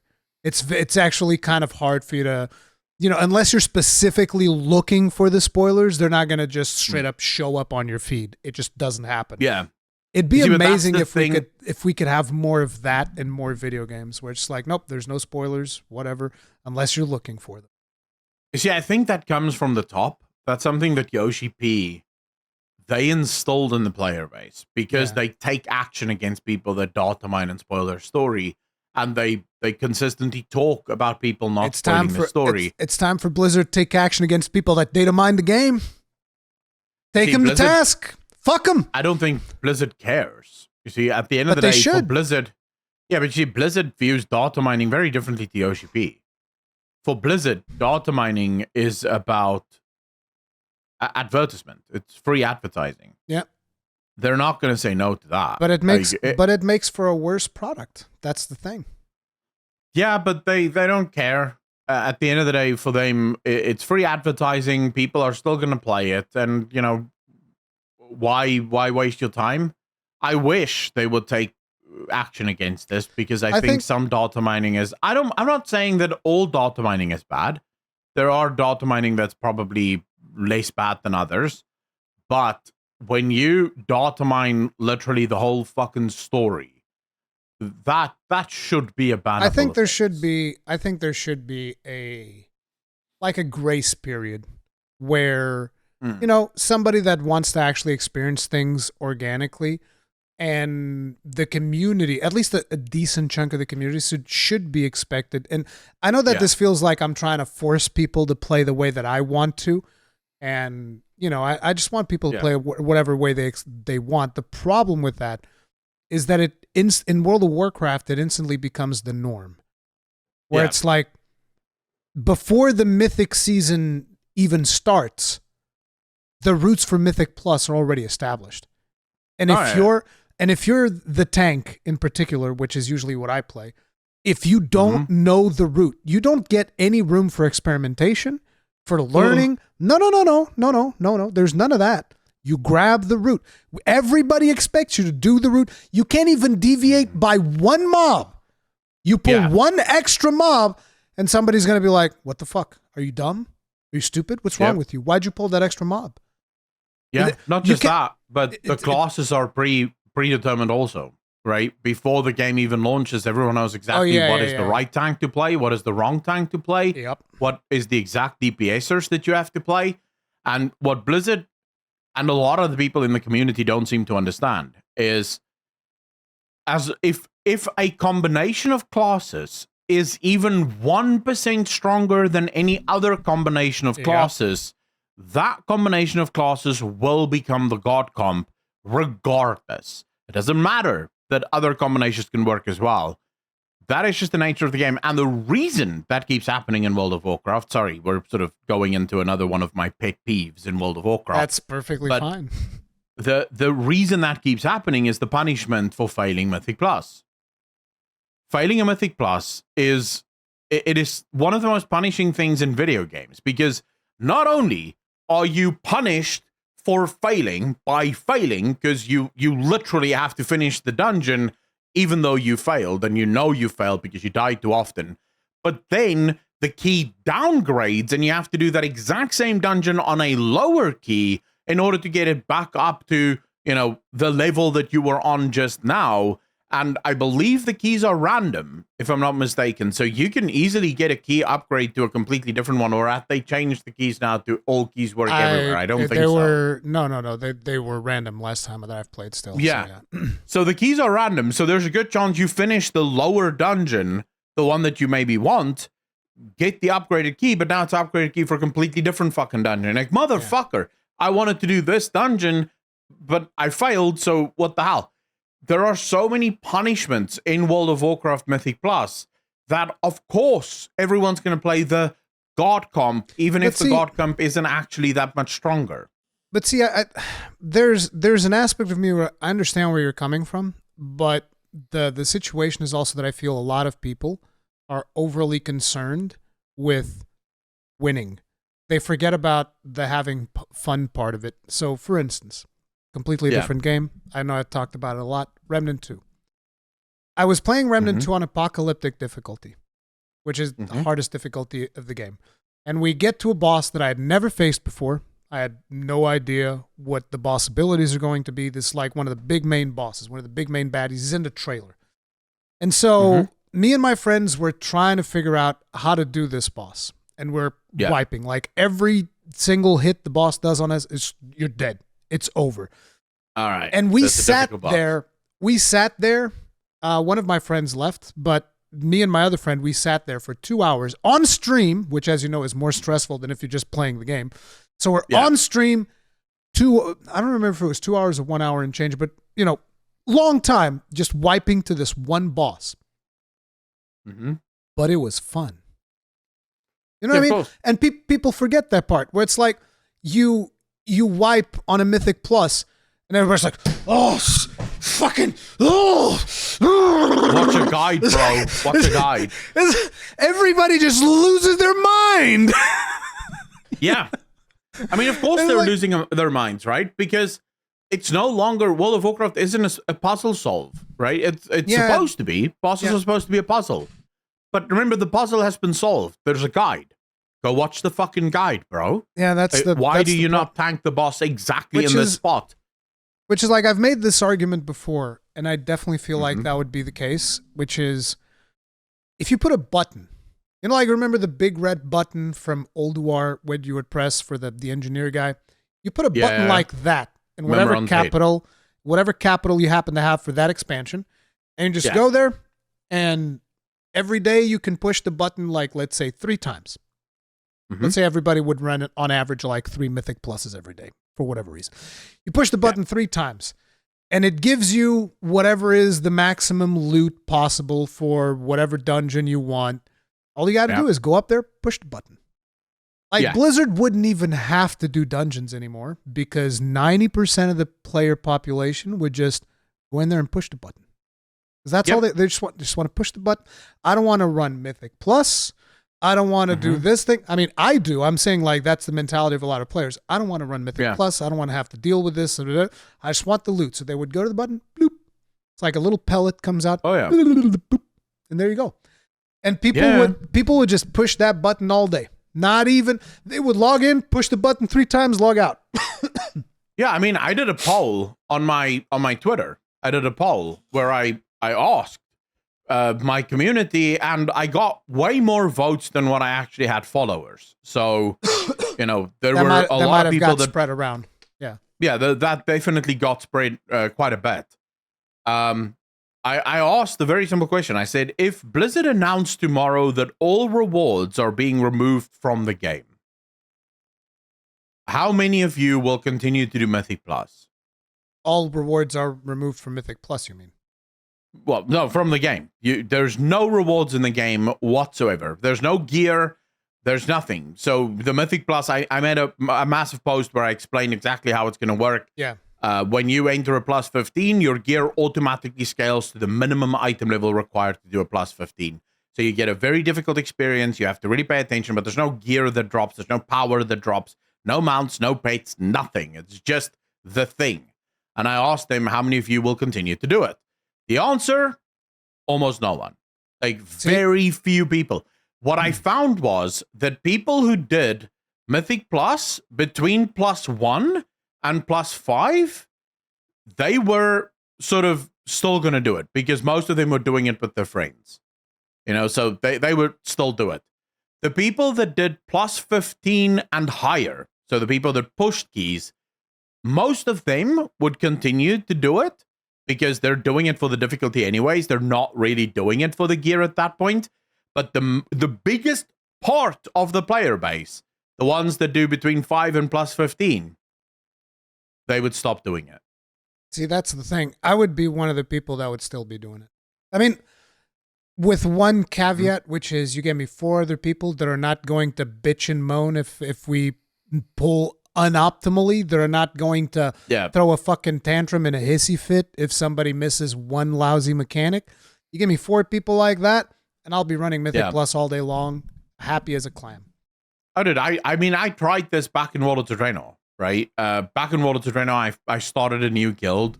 I was joined by a bunch of my friends, and we basically made a rule from the off. We said no one is allowed to watch guides at all. We go into the boss, we do it. That's it. We went very good, right? Things went fucking swimmingly. We smashed normal. Was it high mole at the time? No. What was the first raid of World of Warcraft? Can't even remember now. I don't remember. But it was versus ogres, and the first boss was Shattered Hand. But anyways, can't remember now. But we smashed that in the first day. Heroic, we smashed in the second day. No guides. Just going in there, checking what the boss does. Then we switched to Mythic, and we actually got to the last boss in 2 weeks, I think. It took us 2 weeks to get to the last boss, and we wiped a bit on the last boss. But here's the interesting thing. Because no one had watched guides, they were forced to pay attention during normal and heroic. So they already learned the boss's abilities during normal and heroic. So on Mythic, no one was failing on the normal and heroic mechanics. So everyone just needed time to adapt to the Mythic mechanic. Because most bosses have like an extra 1 or 2 abilities that they only have Mythic. So it made the Mythic progression a million times easier. And then some of the people started to complain by the second raid. We had people that sort of sneakily started to watch guides. And how we started to learn that is there would be people that go, I think we can probably do it this way. And then after the raid, I would go look at the guides for that boss that we killed. Exactly like that. And I would be like, oh, you mean the way Method did it? That's a coincidence that you just happen to have the exact you can't trust humanity, man. They're gonna backstab you every step of the way. But you know what happened there? We went through normal heroic, right? And it was fine because people were watching the guides, and because there was basically like a move where people just stopped caring. They were watching guides. Got to Mythic, it was a hellscape. Because suddenly people were failing on normal and heroic mechanics, not even on the Mythic mechanics. Like, we weren't even at the Mythic mechanic yet, and then half the group would be dead. Because guides make you stupid. A guide makes you stupid. It was in World of Draenor as well. Final raid. What was that big boss called again? Just before Kilrog. Or just after Kilrog, actually. Can't remember now. It's actually a famous character in World of Warcraft, but the name escapes me now. But this was called the Guild Breaker. Most guilds broke on that boss. We almost broke on Kilrog, which was supposed to be the easiest boss to kill. Oof. And the reason we couldn't kill Kilrog was because the raid leader had watched a video from Method that basically gave this strategy, and we were doing this strat that Method was using, and the strat wasn't working. And after, I don't know how many hundreds of wipes, I literally pulled the raid leader down, and I was like, okay, listen to me. How about we just change it? How about everyone else kills the ads, and the people that go on the platform kill the fucking boss because they have like 300% increased damage? And it was like, wow, but that's not what the guides say you should do. This isn't going to work. And I said, let's just try it. That's never a good argument. Whenever you're trying to discuss a raid strategy and the raid leader goes, well, that's not what the guide says. That's not, no. Yep. And guess what? Two pulls later, we killed it. Because as it happens, the first two people on the platform, as soon as they come down, they take the boss to like 30% HP. Yeah. So the next two people that go on the platform come down and kill him. Easy as you fucking want. Because I didn't watch the guides. I just paid attention to the fight. Yeah. And I realized that the two people because the way he had it was the two people on the platform come down, they kill the ads, and everyone else kills the boss. But the two people on the platform, they don't have enough. Like, there's just too many ads for them to kill all of the ads. So you have constantly these oozes that reach Kilrog, and he keeps healing. So it was just sort of like, dude, we're doing this the wrong way around. And I learned that by just watching what was happening in the fight and realizing this shit may have worked for Method because their guys are God mode. It's clearly not working for us. Yeah, it doesn't work for everybody, and that's why you want to have like different strategies depending on the players that you have, the classes that you have, and et cetera, et cetera, et cetera. Yeah. Most players don't want that though. They want to follow the guy. Thing. But see, that's the beauty of Season of Discovery, and I'm hoping, again, against hope, that some of the people that try it out, maybe they'll figure out, hey, you know what? This is actually pretty fun without looking up all of the different strategies and whatnot. But now it's time for the main topic, and I say this like 1 hour and 16 minutes in. This is going to be great for YouTube retention. It's going to be beautiful. But the main topic, bro, look, I hate Chris Metzen, okay? I don't like him. Yeah. He's a terrible person. I think I know why. He is a terrible individual, okay? This man goes up on stage and he could sell condoms to a nun and then convince her to use them. Okay. Yep. That's what Chris Metzen, like, look, Chris Metzen took the stage, and let's also maybe preface this by saying that, like, apart from the World of Warcraft panel, the BlizzCon opening ceremony was terrible. Am I wrong there? No. It should not be called BlizzCon. It should be called WoWCon. Because everything else was just like bleh. Dude, if you paid for the ticket in order to see any of the other games and you're not a WoW player, you fucking hated BlizzCon. Yeah, it's like you when I saw the Overwatch thing and I was like, I couldn't care less about any of this. This game, they messed up this game. I used to like Overwatch. You guys messed it up so badly that I don't think I'll ever play this game again. The Diablo panel was like the reveal of the new expansion was pretty much on par with the reveal of the Elder Scrolls 6. God knows how many years ago. I said the exact same fucking thing. It's just like, dude, this is Elder Scrolls 6. Pan to random landscape. I mean, it's what's it called? I forget the name of the place.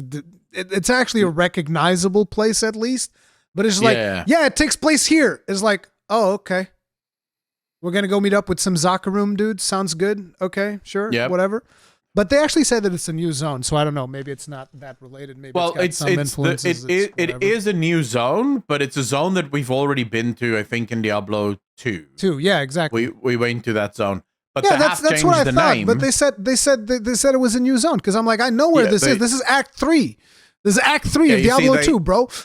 Yeah, but they changed the name. And the reason they changed the name is because the name was actually borrowed from a real life culture. So there's an actual culture that is like this, and they don't want to appropriate a culture. Okay. Even though people from actual cultures don't give a fuck about appropriation. It's like the old thing about the woman that was wearing the Chinese dress and some rando online that wasn't even Chinese, like, oh, cultural appropriation, oh. And then a Chinese person came in, no, actually, no, wear that, it's great. And you know, whenever that gets of culture. Whenever that gets brought up, I always say, listen, if you ever want to use anything from Portugal, my guy, you got my permission. Okay, I'm the boss, and I'm giving everyone permission to appropriate everything that you want from Portugal, wear it, celebrate it, have fun with it. Okay, that's the way that it is. But anyway, getting back to Chris Metzen. So all of the other panels were lackluster, and then you get Chris Metzen on stage, and it was interesting because... Wait, before you... Wait. We need to talk a little bit more about Diablo 4 here, just for 2 seconds, because... Okay. Not only was that announcement fucking bullshit, right? But what made it even more bullshit wasn't even the Elder Scrolls 6 reveal of the new expansion where they said fuck all about the new expansion. What was more egregious is they spent most of that, and I watched the fucking community campfire thing. They literally repeated all of the words that they said 2 weeks earlier during the community campfire fucking event that they had 2 of. They just repeated it. It's like, bro, you said this shit 2 weeks ago. Why are you saying it again? Well, we thought we'd say it at BlizzCon. Yeah, it's surprise! It's like, what the fuck? The campfire didn't really have much content. Like the last campfire that I truly watched was the one that I reacted to, and the thumbnail has me going like this. It was like, see ya. It was like the goodbye reaction to the album. I was like, I'm out. Y'all have a nice day. But it's like I don't think that the Diablo team really has it together. It sucks. You know, it is what it is, but they definitely don't have it together. They have no idea what they have on their hands because unlike you, I actually think that they had a solid foundation with Diablo 4. But their implementation of what they want that game to be, it's just Diablo 4 Engagement Edition. And it's just like every engagement thing that we can put in there, that's what they're doing, and that's like the easiest way to get me to peace out of a game. It's like, yeah, give me more engagement, and I'm like, yeet. I don't have a problem with it, and I realize we want to talk about World of Warcraft, but I will quickly just say this: I agree with you. Foundationally, it had a wonderful foundation. The problem that I have with Diablo 4 mainly is that it's trying very hard to be an ARPG MMO. Yeah. And it doesn't have enough ARPG, and it doesn't have enough MMO. It should have just been an RPG. Being none of the two. It should have just been an RPG, and it would have been amazing. Yeah. Yeah. It's not an MMO, but it's also not enough of an ARPG. So it's literally tried to be 2 things, and it's failed at being either of those 2 fucking things. But anyway. So, yeah, that's my opinion. But okay. Back to... Metzen, why you hate him? Chris Metzen. Like I said. Okay, listen. I thought I was done with World of Warcraft forever because I don't care about dragons. I mean, I care about dragons. I don't care about those dragons. You know, it's like, yeah. I don't care that much about all those dragons and whatever. It's like, whatever, bro. Okay. Yeah. And so I'm like, I don't care, whatever they reveal. What I said to my chat was like, the only thing that could potentially convince me to come back to World of Warcraft was remove the WoW token. Which is never going to happen. They're never removing the WoW token. It's never going to happen. It's a money printer, bro. Yeah, they're just making money nonstop. So, Chris Metzen goes on stage, and after all of these other lackluster panels that they had at BlizzCon, where you could literally see in the crowd that most people just didn't care about what they were talking about in the other panels, because particularly like when they were doing the Overwatch stuff, and there were pause for clapping, and people were just like, nothing. Dead silence. Yeah, no one was fucking clapping. Everyone was sleeping. Same thing for Diablo. They pause for something and people are just like, whatever. Then in the World of Warcraft panel, they talk about season discovery. People get a little bit hyped. And then Chris Metzen walks on stage. And I was like, yeah, let's fucking go. Bro, I lost my mind. Chris Metzen, he's just like a fucking beast mode salesman. Okay? This man could sell anything. So, dude, he's a showman. He is. You could see it. He plays off of the crowd so fucking well, man. He does. He knows how to handle the crowd. Like, if that man went into content creation, it's like I'd be out of a job. We'd all be. We'd all be out of a fucking job. That is part of why I think Chris Metzen is such a phenomenal writer and such a phenomenal designer. You see, because art is an imitation of life. Now, public speaking is only successful ever if you know how people operate. Like, you have to know people in order to be able to speak in public. You have to be able to read social cues, and you have to be able to express yourself in a way that makes you likable to other people. The problem with most of the developers in the video game industry these days is they have no life experience outside of their little California bubble. Right? And in California, everyone is fake as fuck. So these people have no idea what real life looks like. Then you take someone like Chris Metzen and you look at the skill that he has at riling up a crowd, and you realize this guy knows people. He knows what people want. And so, from the moment he stepped on that stage, everyone was there for it. And I think what I loved about this BlizzCon, and I realize I'm saying this as a guy that's been giving the WoW developers a lot of shit over the years. But I think this is the first time ever that these modern day WoW developers have felt what the old school developers used to feel like. Because for those of you that don't know, in World of Warcraft, and I realize many of you don't really play games like WoW, but for those of you that don't know, in World of Warcraft's history, WoW developers were superstars. They were rock stars. BlizzCon would be, if they announced Tom Chilton comes out on stage, people were going fucking nuts. People were screaming, it's Tom Chilton, he's the video game developer. Wah. It was always like this. They were considered to be rock stars in our eyes. I mean, they fell from grace hard to the point where no one gave a shit about them. Chris Metzen, in 10 minutes on stage, brought that back. When Ian walked on the stage, you could see him more relaxed. He was more chilled, and you could hear the crowd going, "We love you!" Ah! Yeah, it was very different. There was definitely a vibe and an energy to it. Yeah, and he just comes out and he starts talking about World of Warcraft, and I think one of the things that was very impressive, even though this is all probably scripted, he just goes like, "Talk to me, BlizzCon." It's like that moment where he goes, "Talk to me, BlizzCon." I was like, what the fuck, dude? Fuck you. I hate you. I hate you for making me feel this way again. God damn it, you toxic bastard. It's like the ex that won't quit. God. Oh, man. See, that's why I hate him. I can't stand him. But he's got this energy about him. He does. Right? The way he speaks, you can't help but like him. You can't help but connect to him on a very human level. It's impressive. I don't know how he does it. I don't know how. It's like, I think that he's the only one at Blizzard that has that power. Because like I was listening to Mike Ibarra, right, in the opening Yeah. ceremony. And Mike Ibarra, he's like a dude that actually plays the game. He plays the game at a very high level. Yeah. And, you know, I'm listening to him speak, and I'm like, I can't connect with this guy at all. I don't care. I don't care about anything that he's talking about. It means nothing to me. The Overwatch people come out and don't give a fuck about anything these guys are talking about. Diablo people come out, don't care. Even in World of Warcraft, when Holly Longdale, I believe, she comes out, starts talking about, and I'm like, this Season of Mastery thing could be interesting, but at the same time, I just don't care. And then Chris Metzen comes on stage, and I'm like, fuck you.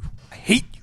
Can't stand you. He's just the showman. He knows what the people want, and I think he loves doing it as well. Like, you can see there's a passion there that I think, and this is not an indictment on the WoW developers at all. Remember, most developers don't go into developing for public speaking. Yeah, a lot of developers they just don't have like a good camera presence.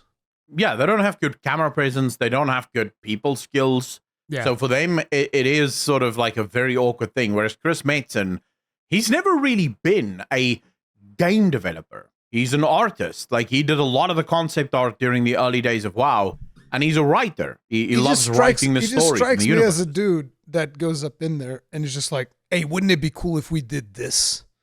Yeah. It's like, that's it. That's his concept. He's like, let's do this. It's like, okay. But and he knocked it out of the park, even if you remove the showman shit, right? The announcements themselves knocked it out of the park. That's the part that I'm coming at. Because, like, yeah, he can make me feel that way, but he still can't make me like play the game again. I was like, no, there's nothing. I was like, even after him, you know, showing up and getting everybody riled up and whatnot, I'm still like, there's nothing. You have no power here. There's nothing you can do. And motherfucker just goes like, how about a full dwarven themed expansion? Yep. And I was like, no, I don't need that. I don't need that. No, I don't need it. And then he's just like, where Bran Bronzebeard is your companion. I'm like, fuck you. What do you mean? My favorite World of Warcraft character? Bro. Oh, shit. Fuck. Bran Bronzebeard is literally my favorite World of Warcraft character, dude. He's fucking awesome. You and I are very different people. Yes. My favorite is Gul'dan. Damn. Okay. Yeah. That is a very different thing indeed. Yeah. My favorite character in World of Warcraft is Gul'dan. Then it's Sargeras. And then it's Sylvanas. Okay. But, so, you know, he announces these things, and that's just like kind of what draws my attention. Because at the end of the day, even if I don't care about the gameplay, because here's the interesting thing, right? When Chris Metzen was talking, I was captivated. I was interesting, and I was like, man, I was interested, and I was like, I want to play the game, right?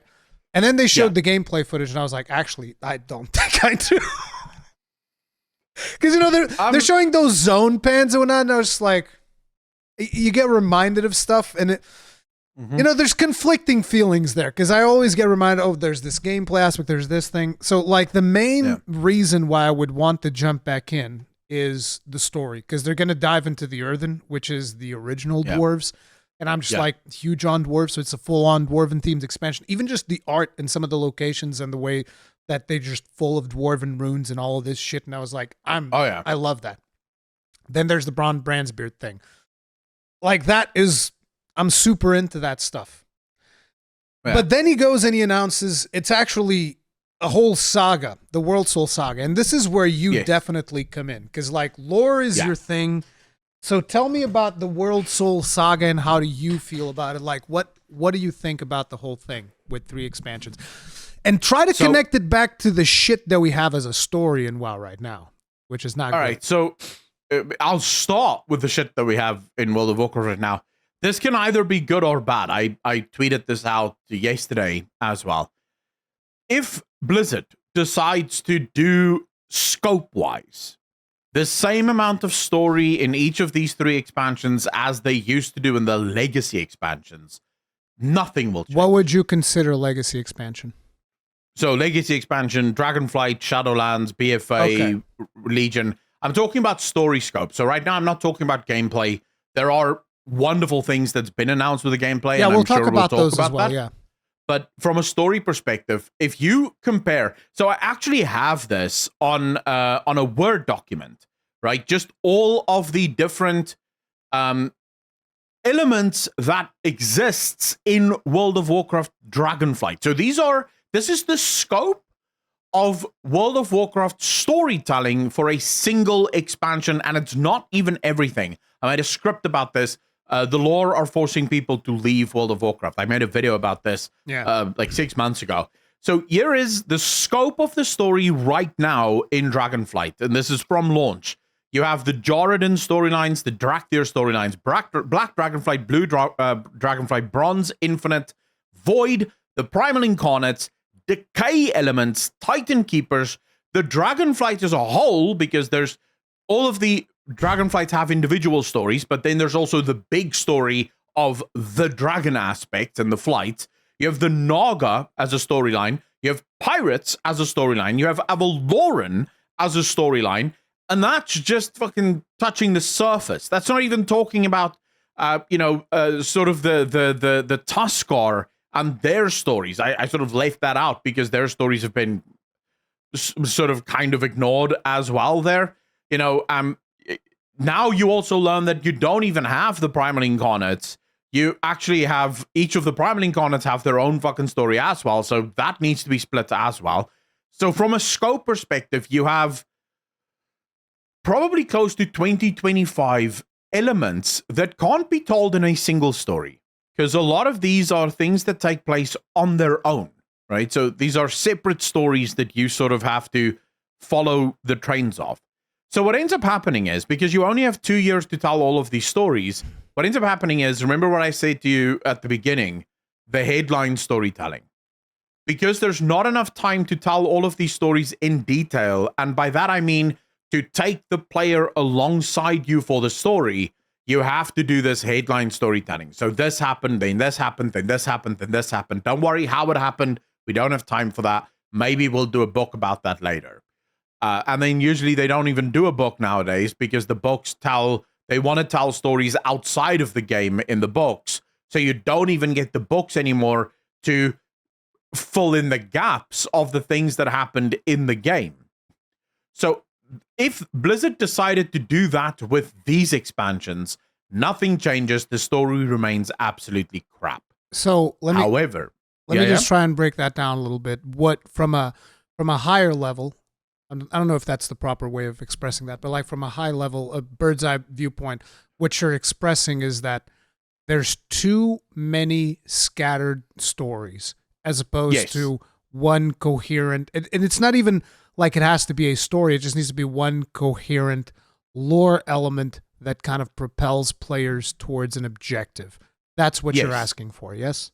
Yes. So a lot of these stories in Dragonflight are really good stories. Remember what I said at the beginning. Dragonflight is an expansion that has been failed by its storytelling, not its stories. Its stories are actually really cool. There's no storytelling.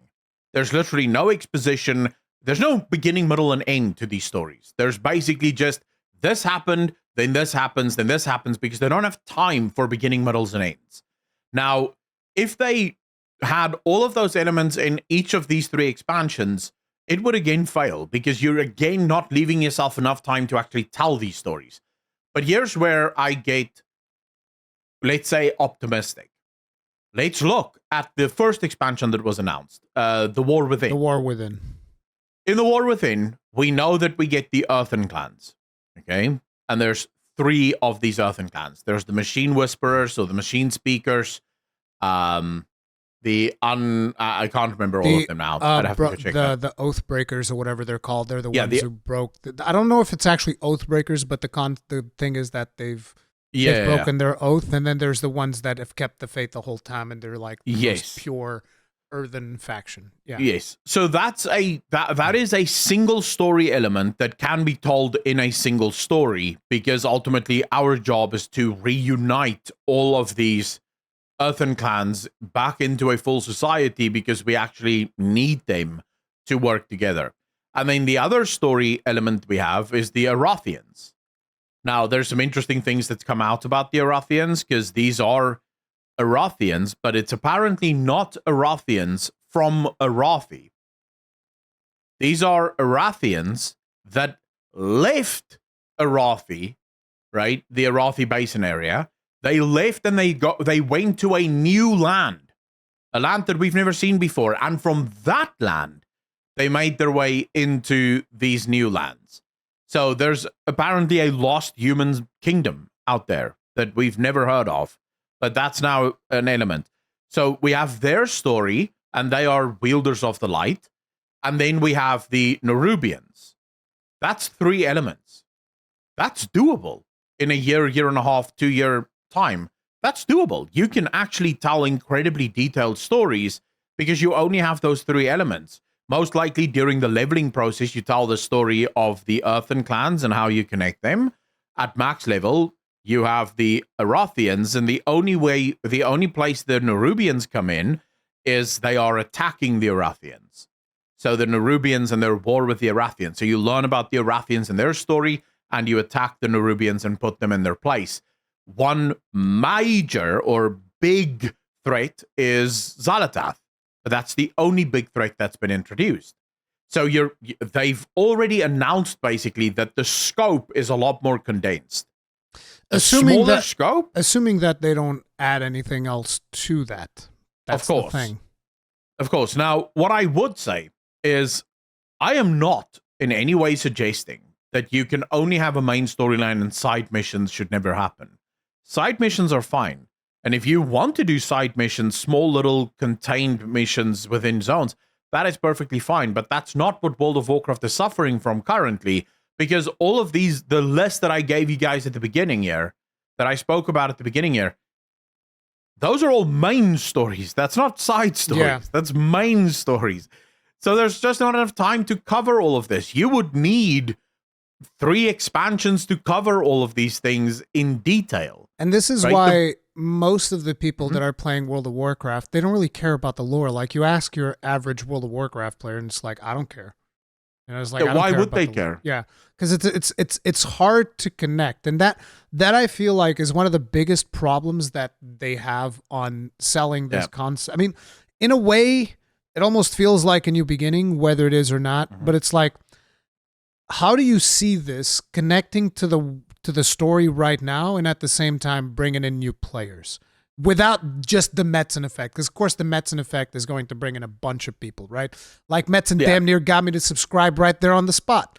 So it's like, without that, like, what's going to keep these players in? Because they haven't been through a lot of players. Actually, no, I think that Dragonflight's numbers were not very impressive. So a lot of players haven't played Dragonflight. A lot of players haven't played Shadowlands or even BFA. Yeah. Right? So, like, how do we have the new players jump into the game now? So I do think this is going to be wonderful for new players, mainly because firstly, all new players will actually have their starting experience be Dragonflight. Dragonflight, yeah. That's what you're playing through. And Dragonflight is actually a phenomenal starting quest experience. It's cohesive. The story, at least the leveling story, is very good. And it's concise. It makes sense as you're leveling through it. The game sort of unravels in the patch sessions. But since no one's going to do the patch sessions anyway, it doesn't matter, right? So I think this is going to be really good for new players, mainly because the scope has been very much condensed, and it gives Blizzard the opportunity to really tell the story. Because that's why most people in World of Warcraft don't give a shit about the story, because most people in World of Warcraft don't pay attention to the small little details of everything that's happening around them. So a lot of people are just lost when the story comes around. When stuff happen in a cinematic, most people are like, "What? When did that happen? I'll just go raid because I don't give a shit about this." And that's sort of just one of those things, right? You can't really change that until Blizzard changes how they do things. And I do think with this one specifically, it opens the door for a much more concise storytelling. But here's something that's even cooler. Because you now have a story that you are telling over the course of 3 expansions. Remember, in World of Warcraft, we must always win. But now, the fullness of the story is only concluded in the final expansion. So now there's room for losses and calculated losses because you want to get to a specific point. Now let's think about the name here. The name is the first one, The War Within. Then Midnight. Kind of sounds like we lose the war against Xal'atath there, because Midnight suggests the Void kind of won.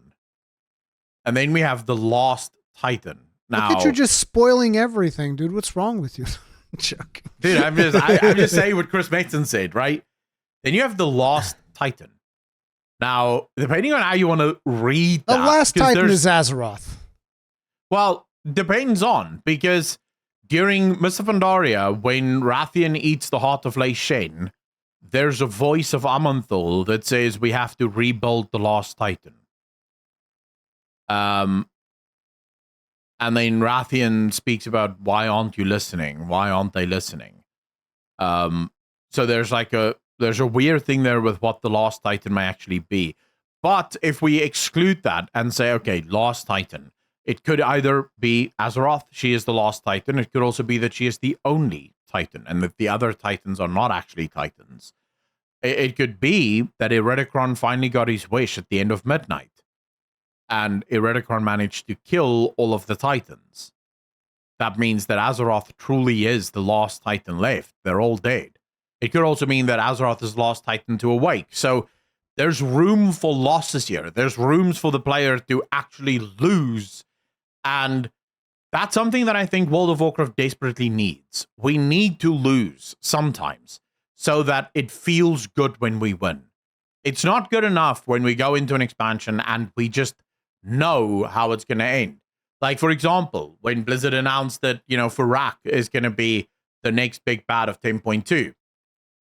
There's not a single person out there that thought to themselves, wow, maybe Farak wins. Yeah. Everyone knew exactly how it ends, right? We go in and we spank his bottom.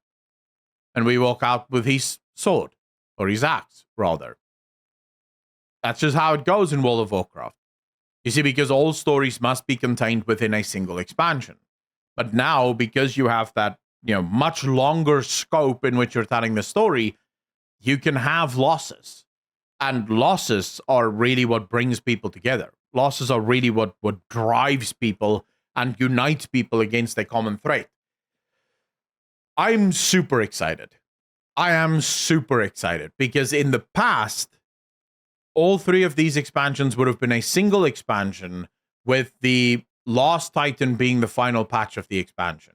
Whereas now, the Lost Titan is a full expansion on its own. The major question that I think we should be answering, or asking rather, is how long are each of these expansions going to be?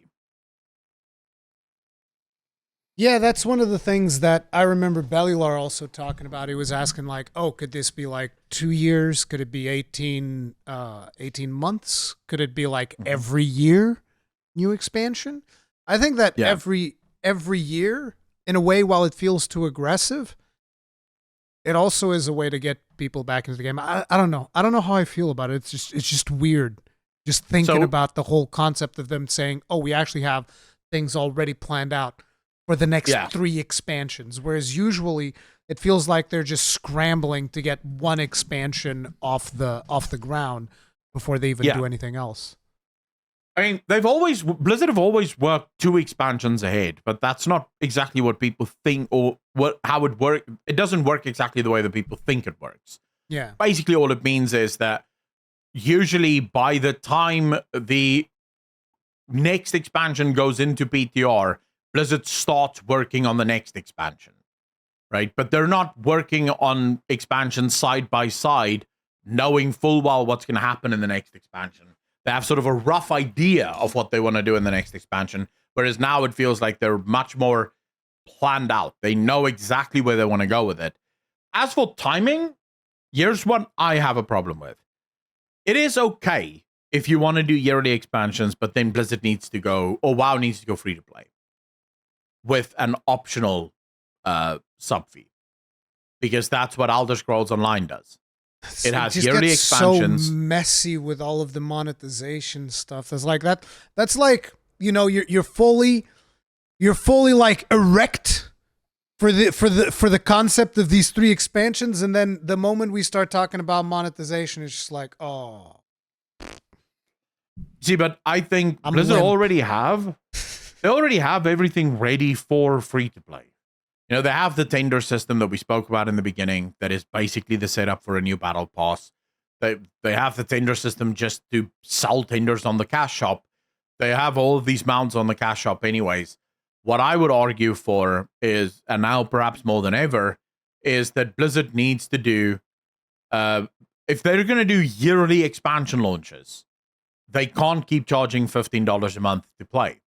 Because the problem is, it's already $15 a month to play, and then also $60 per expansion. Isn't it $50 per expansion? I think it's 40. It's 50. It's 50. So I think it's $49.99 or some shit like that. I think so. I could be wrong. But it's definitely not 40. It's 50. That's what my chat said anyways. So you have $50 a year, every 2 years that you have to spend on the expansion. Now you're going to have $15 a month and then $50 every year on an expansion. You're going to lose a lot of players. A lot of players are simply not going to have the funds to afford that. They're not going to be able to buy that many games every single year or pay that amount of money every single year, because it's an obscene amount of money when you really start to break it down.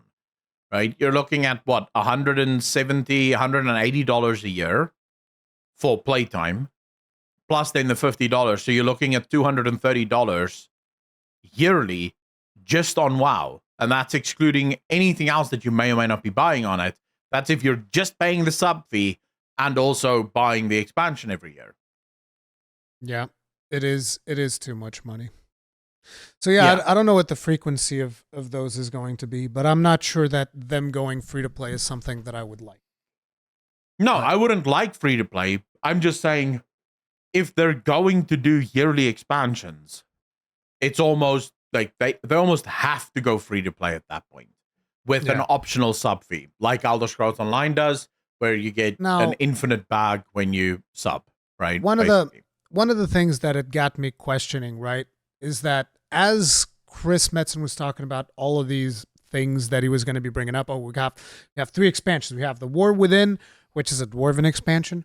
We have the Midnight, which is an Elven expansion. It's 100% an Elven-themed expansions for the Elves. Yes, Qualthalas. We're going to Qualthalas. So, and then we're going to have an expansion focused around Titans. One of the things that he never once mentioned is like the first ones. Yeah. Do you think it's just like, let's just pretend the first ones don't exist? You think that's where we're going? If you look at the announcement, you look at the cinematic, you look at everything that's happened, it's almost as if Chris Metzen is saying, right, boys, so you finished my story at the end of Legion. And then you sort of fucked off in your own direction and you started doing a bunch of shit that a bunch of dumb shit I never said you're allowed to do. Right? Like, look, I did not give you the green light for that. Let me just ask you though, right? You're a lore guy. In my opinion, this was a bunch of dumb shit. You know better than me. Was it a bunch of dumb shit? Yeah. No, 100%. There you go. So, I mean, it was like was Shadowlands and like a lot of the stuff even in what was it was BFA. It was BFA, Shadowlands, and some of the Dragonflight stuff is just a bunch of dumb shit, is what you're saying. Yeah. I mean, the thing is, Shadowlands was so clearly, we went through this the other day on stream. Shadowlands was very clearly changed. They changed the story last minute because they thought they could do it better. And they ended up fucking the entire story of what it could be. Because if you listen to a lot of the voice lines beforehand, Sylvanas tells the loyalists, when next you see me, you will understand. Ian Azikostas continuously says that Sylvanas is a morally grey character. Turns out, lies. All of it. She's not morally grey. She was mind-controlled by an evil bastard. That's not what morally grey means. Also, when next you see me, you will understand. All we understood when next we saw her was that she's standing next to Nipple Guy. All right, who the fuck is this guy? Apparently, he's the mastermind that literally ran everything in World of Warcraft since Warcraft 1. Even though no one ever heard of him before now. God. Right? He shat on Sargeras, he shat on Arthas, he shat on Sylvanas. It was just such a badly told story. And so Chris Metzen basically came in and said, all right, boys, I gave you a blueprint. You decided to ignore me. Let's rewind. Let's go back to the end of Legion, and we'll just pick up from where the fuck we left off. Right?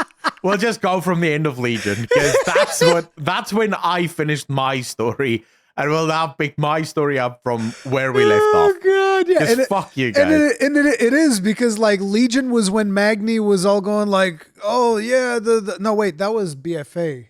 BFA. No, Legion was when Magni when he started. He started, yeah. BFA is when he went all, the wounds champion. The wounds. Yes.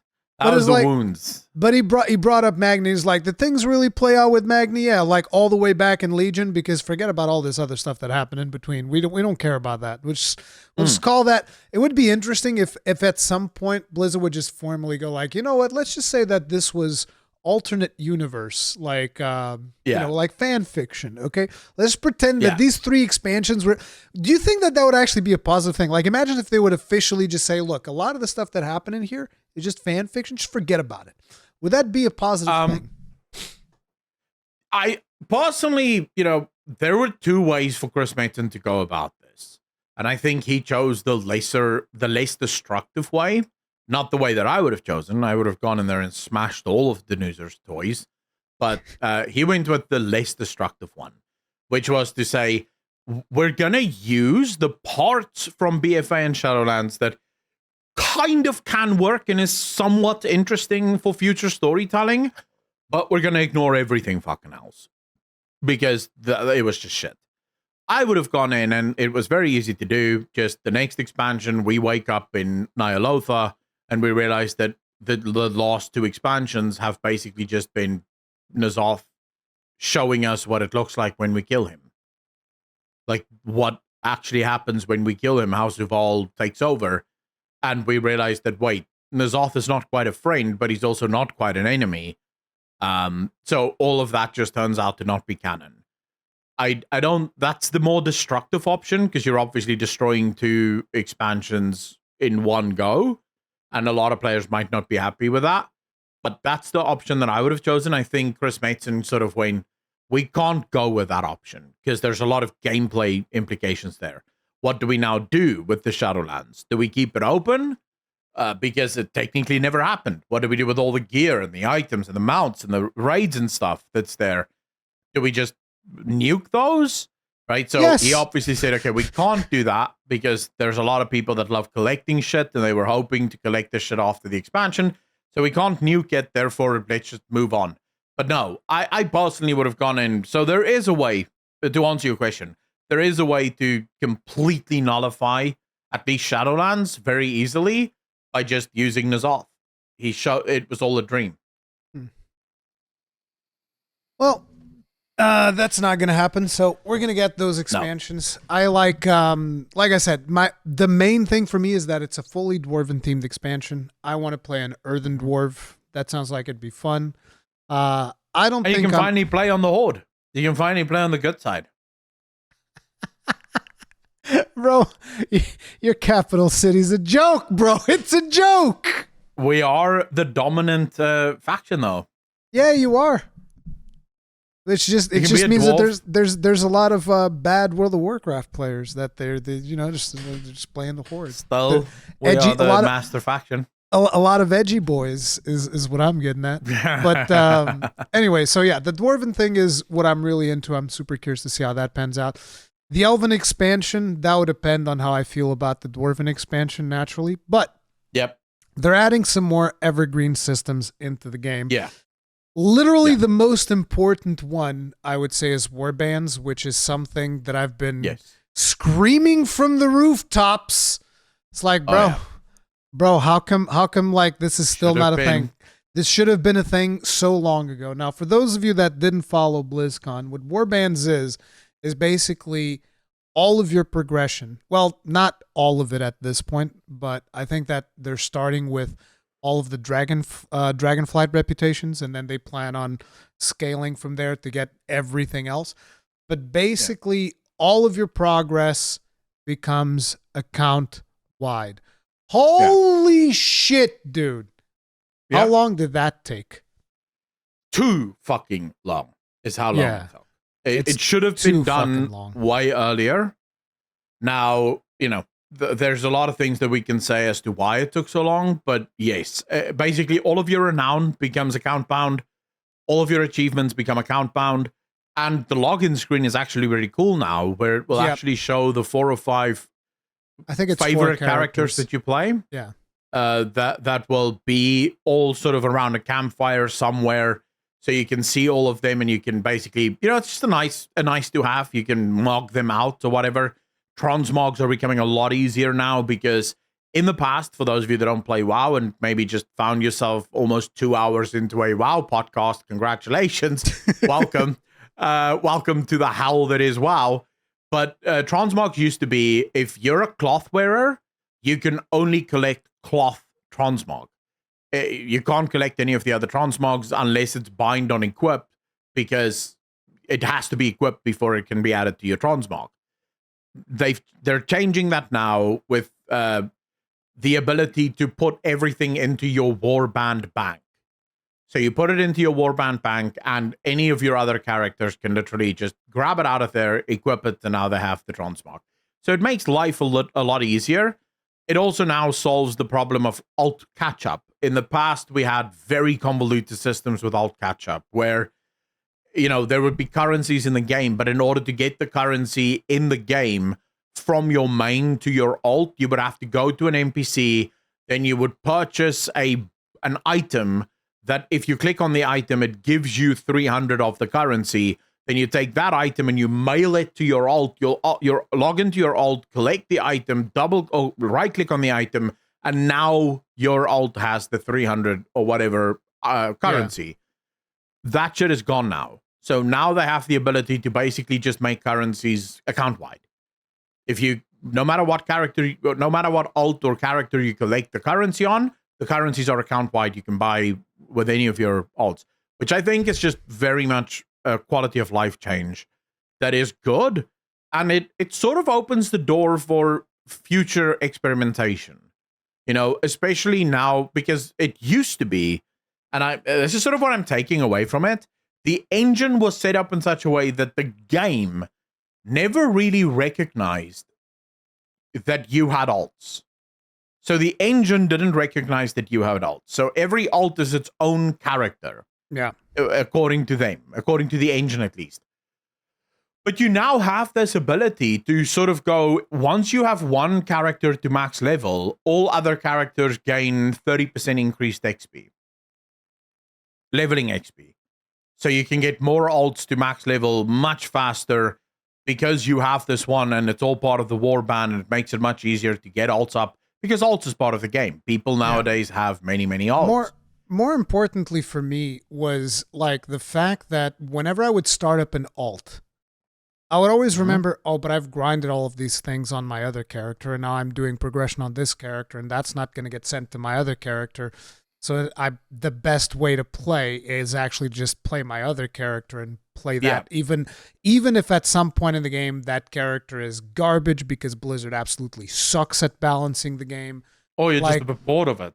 Or you're just bored. It's like you want to try out a new play style and you start playing a new character. It's like, oh, this is really cool, but I'm doing all this progression that is doing nothing for my other character. And it feels like I'm wasting my time. It feels like you're wasting your time. Because for instance, there was an expansion where I was having a lot of fun playing a monk. I think it was BFA. I was playing with friends. I was playing a monk, and the monk was beast. And I was really enjoying playing the monk.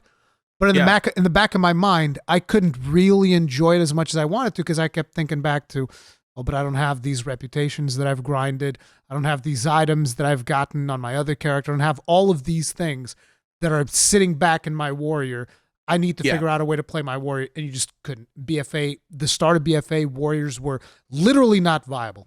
Literally not viable. So it's just one of those mental blocks, at least for me, that kept me from really enjoying alts. Even though it's like, at the end of the day, I love playing alts because I love trying out different styles of tanking. It's like, I like monk tanking, I like paladin tanking, I like warrior tanking. I don't like death knight tanking as much, and I don't like druids. And I definitely don't like that. What are the other ones called? I forget the name. Demon hunters. But I like these other three, and it's like it'd be very easy for me to play these 3 alts if they simply shared progression across the account, which is something that Warbands is doing. And I'm just like, yeah. hells yeah. Yeah. The other thing that's really good is also a new evergreen feature that Blizzard have announced, and that's delves. Dude. I mean, so in order to give a little bit of backstory here, the delves are now sort of open world dungeons, but they're not dungeons.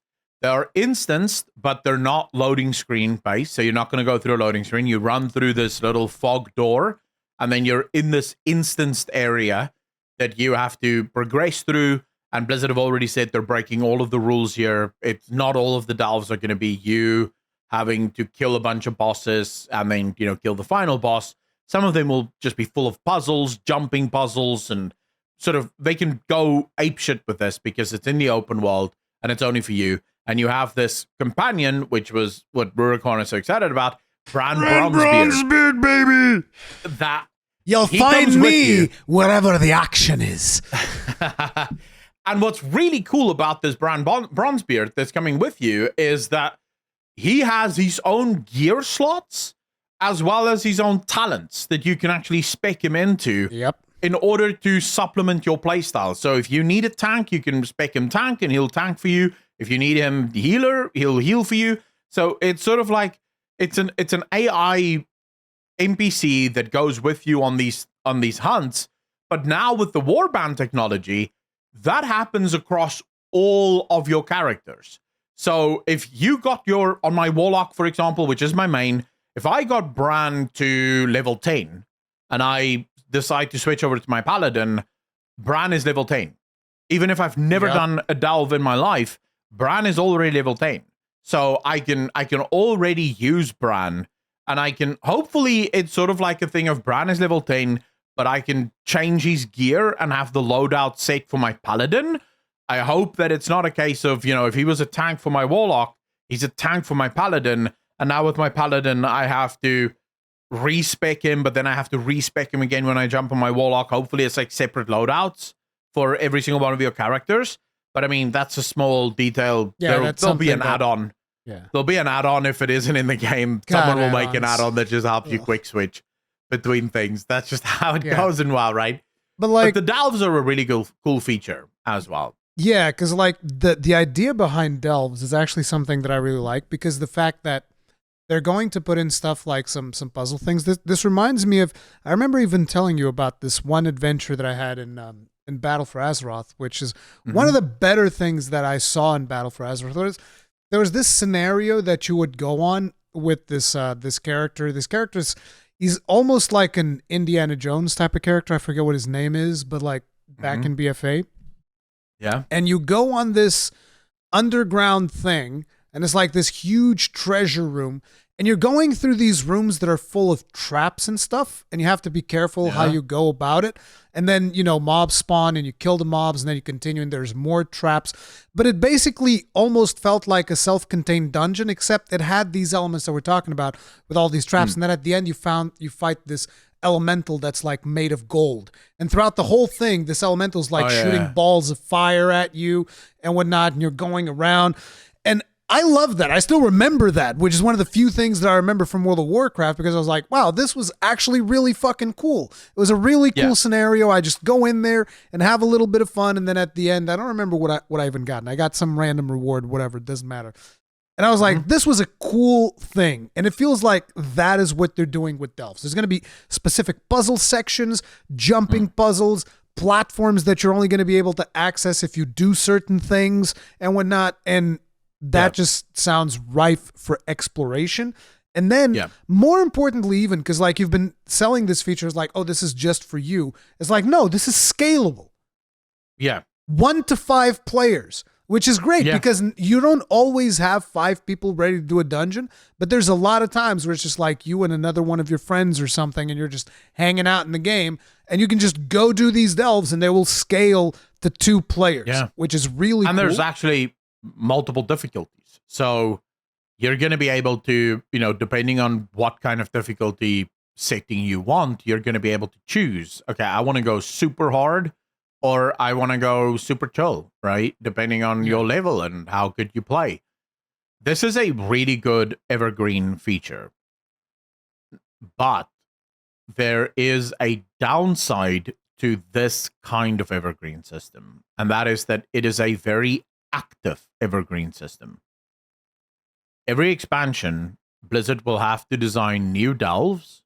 I think they should put delves in the old world.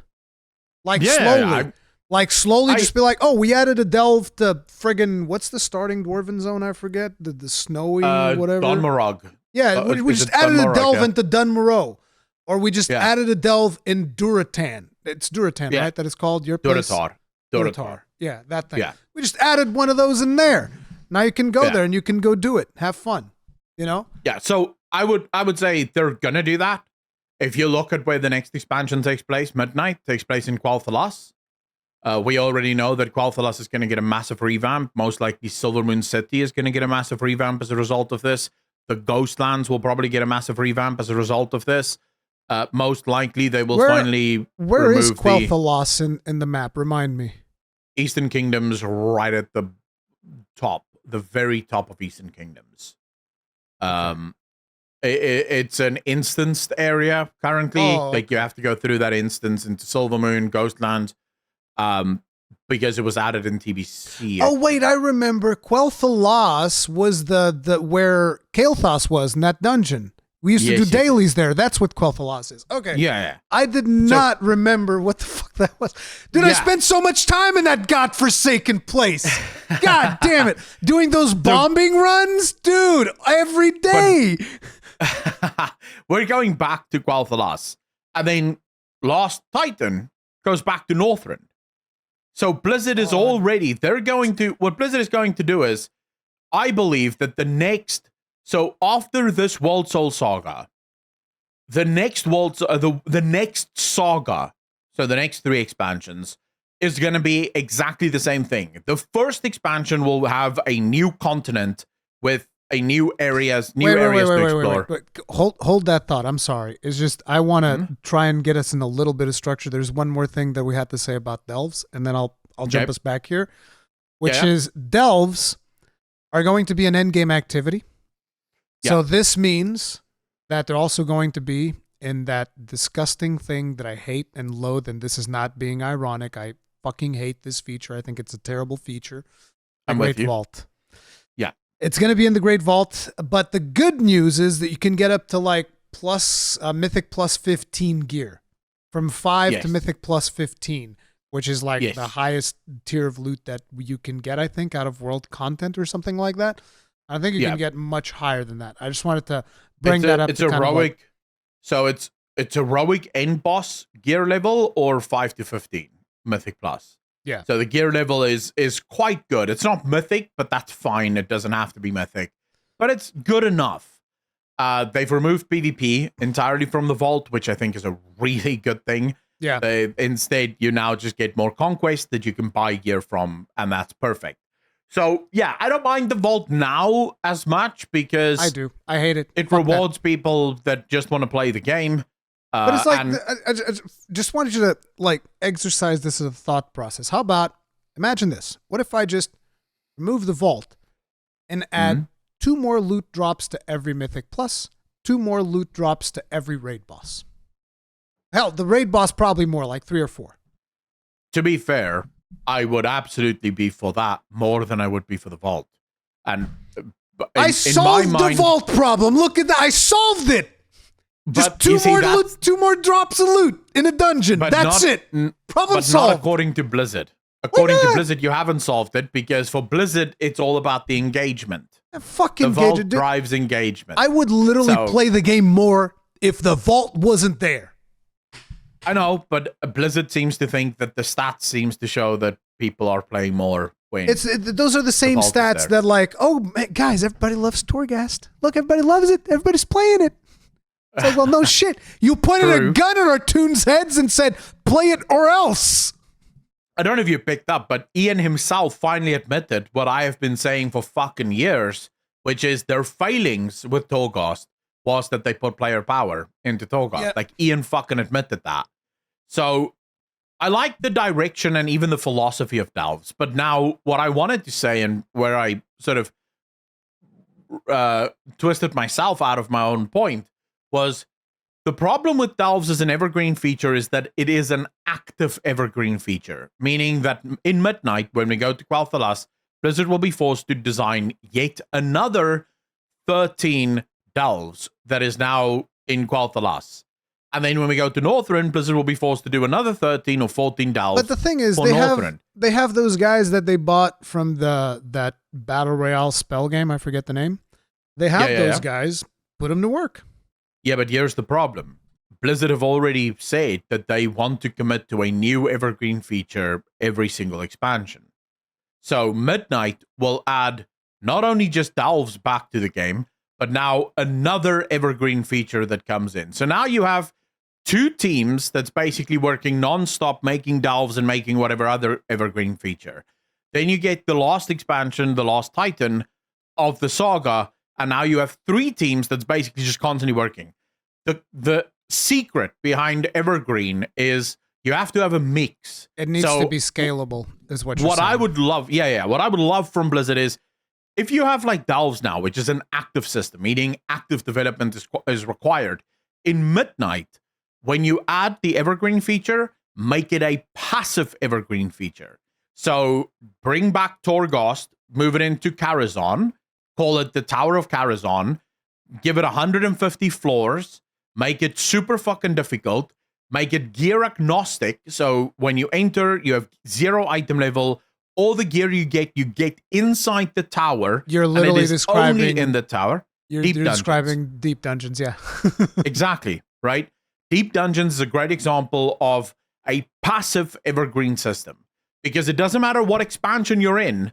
When you go back to the deep dungeon, you are at the level that you were in for the deep dungeon when it was current. Yeah. Because deep dungeons don't scale with gear.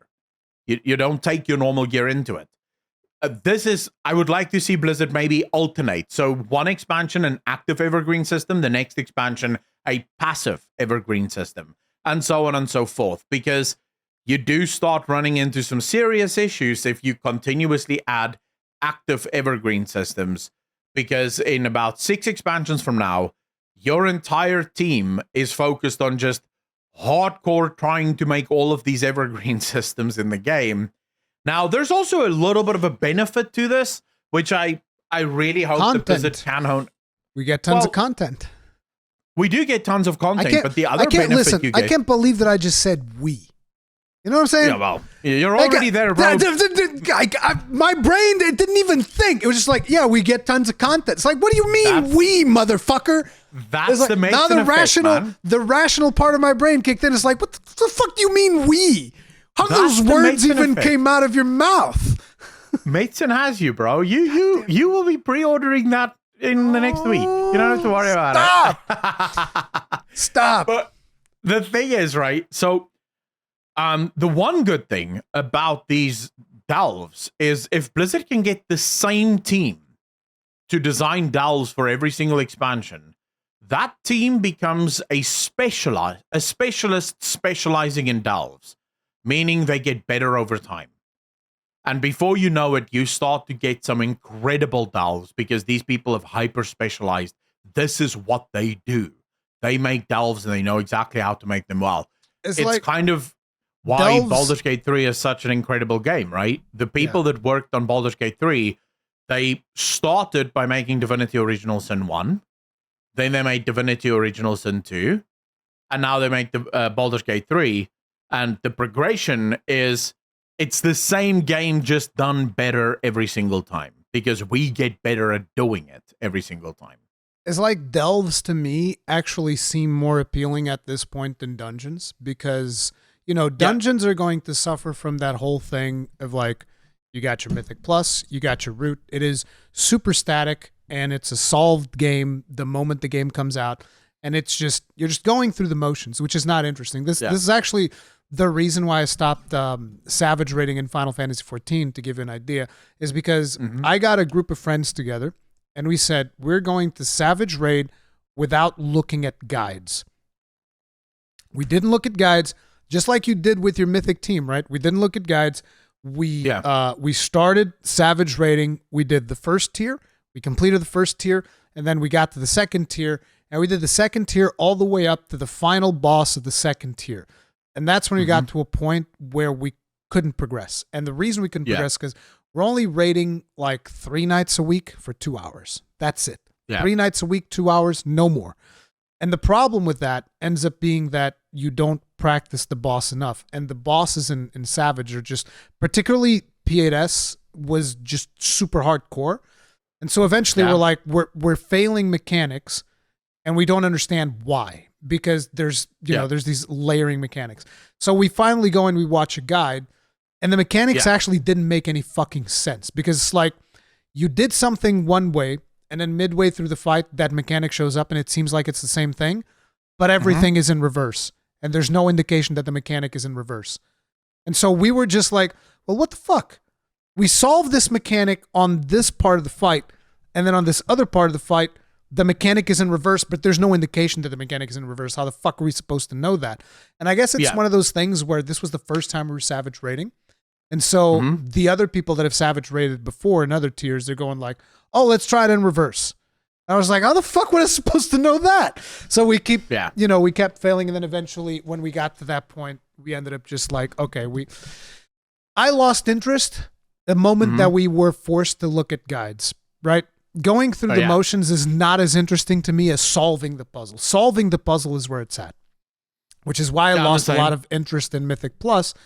But in Delves, I can be solving the puzzle by myself. Or I can be solving the puzzle with 2 or 3 friends as opposed to having to worry about having people that are hyper dedicated about whatever the fuck. And we can be in there, like I said in Remnant 2, I can be in there with 2 or 3 friends, wiping for 2 hours, and it's not a problem. Yeah. That's what I'm excited about. If the Delve team really starts to specialize, they can every patch bring out 1 or 2 new Delves, right? Adding new Delves to the system, maybe changing up the Delves a little bit so that every season brings with it a new set of challenges with the Delves. So I do think the Delves are a lot more, because the Delves are not a competition. It's not like Mythic Plus that's turned into a competition. They can have a lot more fun with it. In Mythic Plus, the problem is because it's a competition, you're kind of like held to some kind of standard. The player base requires specific things to be there. And if it's not there, that's a problem. Or if you're trying to be too creative, the player base will riot. This time you're not restricted to this. So I'm super in and if it's favor like you don't like the Delves, go back to Mythic Plus. Get out. Yeah, I want to see something completely different. And we'll see if that is the case or not. But there's also another aspect of it, which is just the thematic aspect, right? Because it's the war within. We're going deep inside. Oh man, that sounded. We're going deep inside Azeroth. Oh yeah, balls deep, bro. We're going deep inside Azeroth, but we're going deeper into Azeroth, and it's a dwarven themed expansion, and dwarves love to dig, and we're gonna go into delves, and at the end there's treasures, and I'm just like, just thematically, they're friggin' amazing. Dude, what I'm really excited for from a lore perspective is the dwarven thing, because the Earthen are I can't believe you actually said that. Yeah. I mean, one of the reasons I've never liked the dwarves is because as a race, they've never really been explored outside of, they came from the Titans. They were once Titan keepers. It was explored like right? What was that zone? It was like one of my favorites. It was actually my favorite zone of Wrath of the Lich King. Fuck, that starting zone. I forget the name of it. Where the dwarves were actually explored, because you would go down on this area and there's like all of these side quests about the earthen and whatnot. God. Like on Howling Fjord? Yes! Howling Fjord. Yeah, Howling Fjord is like my favorite zone. I did it on the I can hear side, the bagpipes right now, dude. Yeah, I did it on the Horde side, so not a lot of dwarven stuff there except for killing a bunch of dwarves. But okay, dude. The reason I like this is because there is nothing known about the earliest dwarves in World of Warcraft. The thing is, we know that there were Titan constructs that received the gift or the curse of flesh, depending on your viewpoint. Yeah, from Yogg-Saron. And well, the old gods called it the gift of flesh.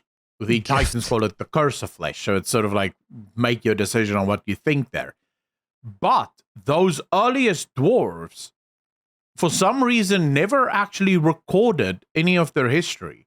So a lot of those early days of what happened to the dwarves or what they did right after they became flesh is completely unknown to us. We have no idea about their ancient empire. These earthen are sort of like the oldest living ancestors of the dwarves, and also completely untouched by the, let's call it, the ordering of Azeroth. They left Azeroth before all the proper ordering took place, and they've just sort of like, some of them have kept up the edicts of the Titans, but some of them have completely neglected the edicts of the Titans. So we're going to get an interesting little perspective here on how they view the edicts of the Titans, how they view the Dwarven Empire, and we may actually learn a lot more about Dwarven society in this expansion. Like, why are dwarves the way that they are, from these earthen? Because they are the oldest living ancestors of the dwarves. So that's something that I'm really excited for. It's sort of like this opportunity to really dive into it. And then you get the same thing with the Arathians, who is a lost human kingdom somewhere in the world. We don't know exactly where, but from this place, they went there. So you're probably also going to learn a lot more about the early humans, because when did these Arathians leave Arathi? It must have been very long ago, because we don't know of anything in the lore, recently at least, that tells of Arathian humans leaving Arathi and going somewhere else. Like I said, I'm just in it for the dwarven stuff. Like, I think I'm going to be it's going to be the slowest leveling process that I've ever done, because I'm going to be painstakingly looking at every single bit of lore for the first time. I mean, and then you have dynamic flying that's now across the board to all of the mounts, or most of the mounts at least. So yeah, I think there's a lot to be super excited for. Blizzard have finally given up on Pathfinder. It's no longer going to be a thing. So I think if you've never played World of Warcraft, now is probably, not now, but when the next expansion comes out, is probably the best time for you to jump into World of Warcraft and give it a go. But I would say watch this space, because who knows? We have been had before by many Blizzard times promising things, and then you actually get into the game and you realize, wait, this is not what they promised. What the hell is this? So we're going to have to wait for the PTR to go live for us to be able to taste the game, and I will be tasting it. That's one of the things, dude. What if they just didn't do a PTR? What if they look at Season of Discovery and they're like, hey, this actually went really well. People seem to have enjoyed not having the game solved for them before it was out. How about we just do that? Just release the game. I would love that, but that will never happen. That's just the note. That's just happens in Final Fantasy 14. Blizzard wants PTRs. They like the idea of the community being able to test stuff, and the community telling them where the bugs are. I hate that. And I think at this point, it's sort of become this thing of, it's been around for so long that it's an institution. So you have far more people that's pro PTR than you have people that's against it. And that's just, sadly, I don't think that's ever going to change. That so really PTR is just part of it. I hate solved games. It's just like, I don't want the game to be solved before I even started playing it. Somebody's already got the most critical path to get the most DX speed. Blah, blah, blah. Everybody already knows the item X and the item Y. It's like the whole point, particularly when it comes to an MMO, the whole point is not knowing what is there. And I think that that's one of the reasons why people, particularly when it comes to MMO enjoyers, they're always looking for the next big MMO, because they want that joy of discovery, and then they ruin themselves by looking everything up, and then they're like, oh, well, time to wait for the next one. I can't wait to ruin myself on the next big MMO that releases. See, the thing is, there is the upside of PTRs, and that is that we get a very early view on whether or not it's going to be good.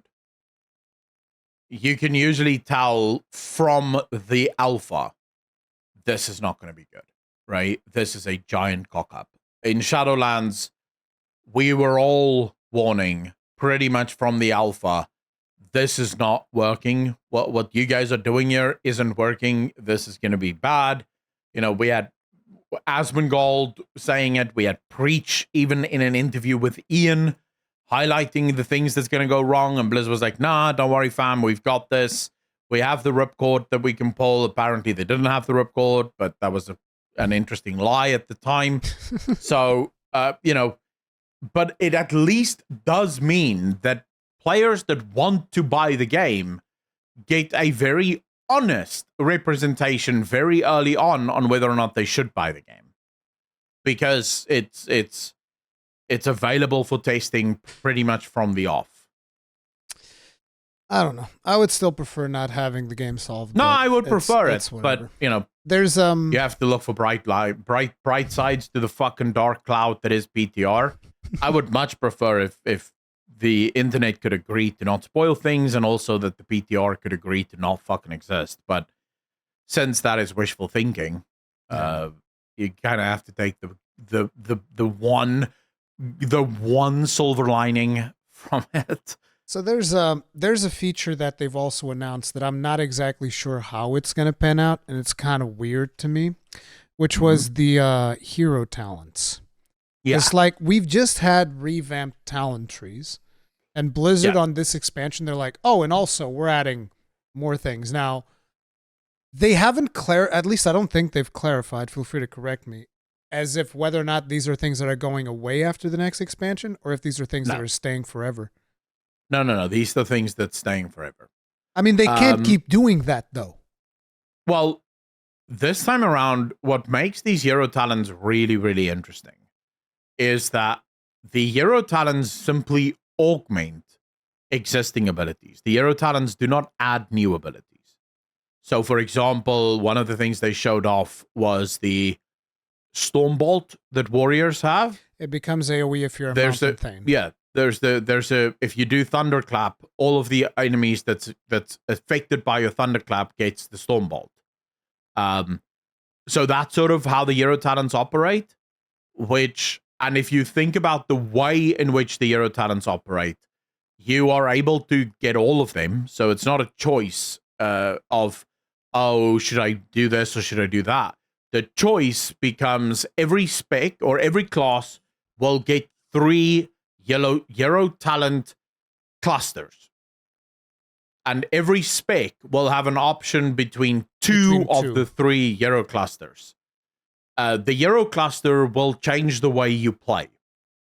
So if you are, for example, tanking in a specific dungeon, but in this dungeon you need a lot more AoE, you're going to go with the hero talent cluster that provides more AoE versus the one that maybe provides a lot more single target. No, listen, see, that's the thing, because this is another thing that drew me in, is the fact that, we're just going to make Mountain Thane. Now, Thanes are dwarves. Can't have Thanes that are not dwarves. They're just, Thane is a dwarven thing. And it's like, how are you going to add a dwarven-themed hero talent thing into the warrior, which is my... Like, bro, it's custom-made for me, dude. I'm telling... Chris Metzen was, like, looking at my channel. He's like, okay, dwarves, check. Brand Bronzebeard, check. Special warriors, specialization, dwarven-themed, check. It's like, I'm going to get you. I'm going to get you. It's like, what the fuck, dude? Well, that's the... So... Yes, I mean, but the thing that they can do in the future is they can add more hero talents, right? So ultimately, in 5 or 6 expansions from now, you have every spec have 5 hero clusters to choose from, rather than just the 2 that is at launch. Or they could just add more talents to the hero cluster. It just feels too complicated, you know what I'm saying? It feels like they're adding so much complexity to it, and they already suck at balancing their game in general. Yeah, I think, so ultimately, it feels like a problem. Personally, I think the reason balancing sucks so much in World of Warcraft is because Blizzard tries to balance it so much. I think Blizzard should embrace the imbalance of World of Warcraft a lot more. Stop trying to make all of the classes equal. you're already running on a system, on a season system. So just embrace the fact that some seasons, Season of the Warriors are broken. Yeah, it's broken as fuck now. Go play a warrior if you want to play. If you want to play anything, you know. And now that alts are so much easier to play and so much easier to gear and so much easier to get up. Yeah, that's the thing. You can just like have a couple of different characters that you rotate between, since everything is account wide now, so it's whatever. Yeah. And I also think the fact that it only augments existing abilities rather than adding new abilities makes it almost so that it allows for Blizzard to cover the blind spots of specific specs without making it overpowered. Because the thing is, you have, for example, Affliction Warlock. I'll use Affliction because I play Warlock. Affliction Warlock is incredibly strong on bosses. Anything that has a lot of HP. Because the way they work is they ramp up very slowly. Yeah, they need time to ramp up, and then their damage explodes, and their damage really goes in the last sort of 25% of a boss's HP. But again, if the 25% only lasts 10 seconds, that's not enough for them to dish out the damage. If the 25% lasts 3 or 4 minutes, the Affliction Warlock is going to pop, because all of their damage is basically increased in the last 25%. But now, the problem for Affliction Warlock is, as soon as you put them in Mythic Plus, where it's a lot more about burning down ads, they suck. Yep. Because they just don't have the time to ramp up. And even if they could ramp up, there's just not enough damage there. But now, the Hero Talents, you could very easily have a Hero Talents cluster that provides the Affliction Warlock with immense AoE damage at the expense of single target damage. So all of their dots ramp incredibly fast on multiple ads, but very slowly on single ads. So you could now fix that, meaning the Affliction Warlock is never going to take this specific hero cluster in a raid, but in Mythic Plus, he's going to go straight into this cluster because that would fix the problem. So it does give Blizzard a little bit of control over fixing some of the blind spots that a lot of classes in World of Warcraft just inherently have. You know, there was this one period of time where warrior tanks were incredibly strong AoE tanks due to Thunderclap and just due to their ability to survive stuff, but not necessarily that strong as a single target tank. So you could have these things. So Mountain Thane, for example, increases all of your survivability on single targets, but really makes you weak against multiple targets, stuff like that. I'm interested to see how it plays out. But then again, I think anyone that's dreaming of this magical thing that Blizzard can do to fix balancing in World of Warcraft is just it's never going to happen. Yeah, you can't fix balancing. So I wanted to actually circle back as to where you were going earlier into the whole expansion sequence. You were saying like, okay, so we're going to go into Azeroth in this expansion, and then keep going from there. Whatever was your thought process that I interrupted to finish up Delves. Wait, what was I saying again? I can't fucking remember, bro. I'm completely blank. You were saying something about like, okay, so here's where we're gonna go because with the last Titan, everybody's gonna die. We're gonna on this thing, we're gonna go inside Azeroth. On the next one, we're gonna go into Quapalas. Yes. You got your. So okay. I think after the Worldsoul saga, the next saga that will be announced will again follow the same design that this one has, which is the first expansion of the next saga. Again, adds a new continent, a new area to play on, and it's most likely going to be Accolonn. Right? We're probably going to head to Accolonn in the next the next saga. But what is Accolonn? The Accolonn is there's in-game books at the minute that speaks about this land, very ancient. It existed during the days of the Black Empire. And a lot of the Titan keepers that disagreed with how the Titans had ordered Azeroth fled to Accolonn. And then Tyr and Odin sent Titan Keeper forces to go bring them back.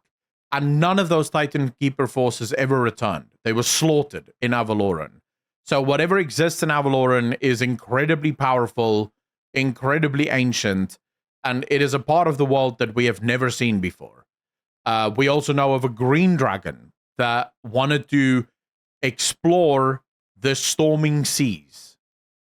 She wanted to know what lies beyond the storming seas. And so she took flight one day and she left and she's never been seen again. They don't know where she is. Most think she's dead, but some have had visions of her actually living in some world and having her own clutch. She started her own flight in this world. So Accolonn is this very secretive place that we don't know. We also know that Ajara speaks of Accolonn, of going there and claiming some kind of power there. So I think the next expansion may actually go to Accolonn, but next the way saga. it's going to... Oh, the next saga, yes, it's going to go to Accolonn. But then the next two after that, so the next expansions in that saga, will again go back to the old world. And I think this is Blizzard basically revamping the old world bit by bit. Oh, so we keep going back and they keep upgrading the old world. We're going to go to a new zone in War Within, wherever that place is. We're going to go deep into the earth, all of that. Actually, no, because it's going to be Silithus, right? Because that's where the sword is stabbed. And... No.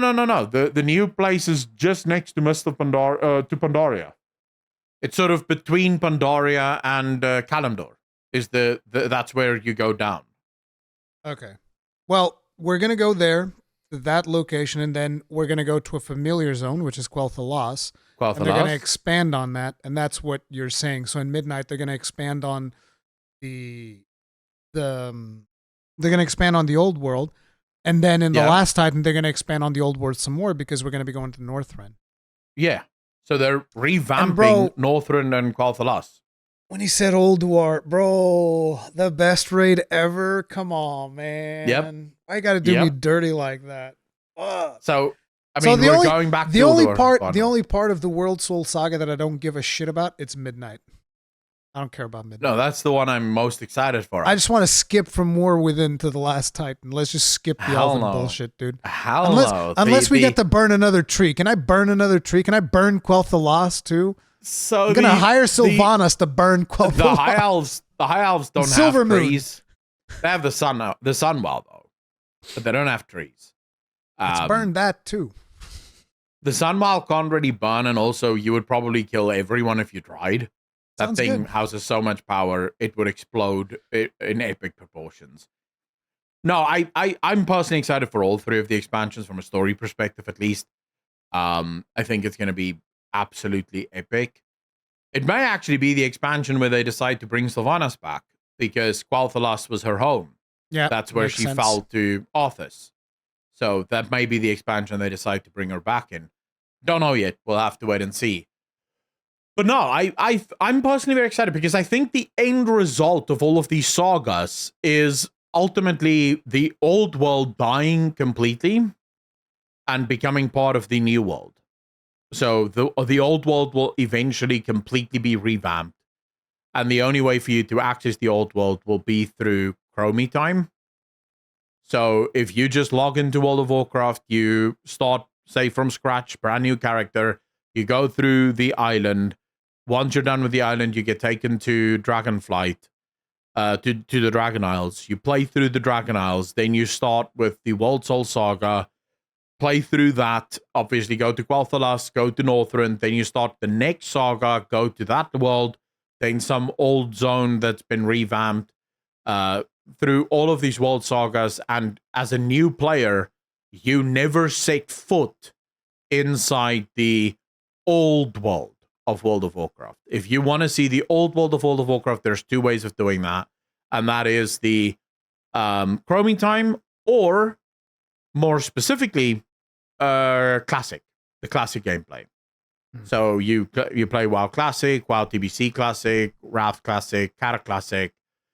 Maybe this is even why Blizzard is going to keep going. So there's a good chance that Blizzard probably does Mr. Pandaria Classic and even Warlords of Draenor Classic. And, you know, they maybe keep doing these classics because they know in 20 years from now, none of those zones will exist as they used to exist. Like, none of those places will exist the way that they used to exist. So they have to preserve them somehow, and the classic system is sort of the way they preserve them. Might be, but that's just like straight up speculation at this point. Who the hell knows what they're obviously thinking about? I still wish there was a better starting player experience, like something that spoke of the, of the kind of like the old story that we had in World of Warcraft, like people actually going through some of the events in Burning Crusade, some of the events in Wrath of the Lich King, just some of the key highlights so that people would get to soak up why the game is so rich in terms of lore and why people cared so much about it back in the day. Well, let's think about this. You start as a brand new player. Imagine you've never played World of Warcraft before, and you get into the Dragon Isles. You immediately get introduced to the story of the dragon aspects, a lot of the story of the Titans, also some of the Void stuff, and some of the earliest races of World of Warcraft, right? You go through all of that story. Then you start the Worldsoul saga. Suddenly you learn about the dwarves, and you learn about the earliest human civilizations. And then the you elves learn in Midnight, shit ton of the Titan stuff. You get the elf stuff in Midnight. You even get a bunch of elf stuff in Dragonflight, because there's the night elves and the tree, and so you learn about them as well. Is there any reference to the first ones in Dragonflight? No. It's gone. No, the first ones was introduced and then completely forgotten about. Steve the Newser's like, my toys. They're burning that shit fast. Chris Metzen came in and took my toys. But, so I think there's a good chance that the new World Souls are literally built in that way to ensure that a new player playing through the story for the first time will be introduced to all of the elements that makes World of Warcraft in a new way. So rather than, because the truth is, even if you wanted to, it would be very difficult to take a new player through all of the story of World of Warcraft. I know people love to say, but Final Fantasy. Let's compare. It's also hard to take a new player through Final Fantasy. Yeah, but I mean, if you haven't gone all the way. No, I have not. But even if we were to say, let's compare it, World of Warcraft in terms of sheer size is probably 3 or 4 times larger than Final Fantasy. Yeah. It is a massive, massive, massive fucking game. Makes sense. It's been around for much longer than Final Fantasy. Yeah. And usually World of Warcraft expansions are also much larger than Final Fantasies. Just in terms of scope, in terms of like everything that's in those expansions. The worlds are much longer. They take much longer, especially the legacy ones. The new ones are basically on par, I think, with Final Fantasy. But if you like TBC, that was a massive expansion. If you played all of TBC plus all of its patch content, that would take a while. I did everything except Sunwell. I didn't raid Sunwell, but everything else I did. No, I mean, if you were to do a new player right now, through all of that, it would take a while. It's not fucking easy. And then you have the problem with the dungeons and the raids that, you're not going to get groups for. So it's just a nightmare all throughout.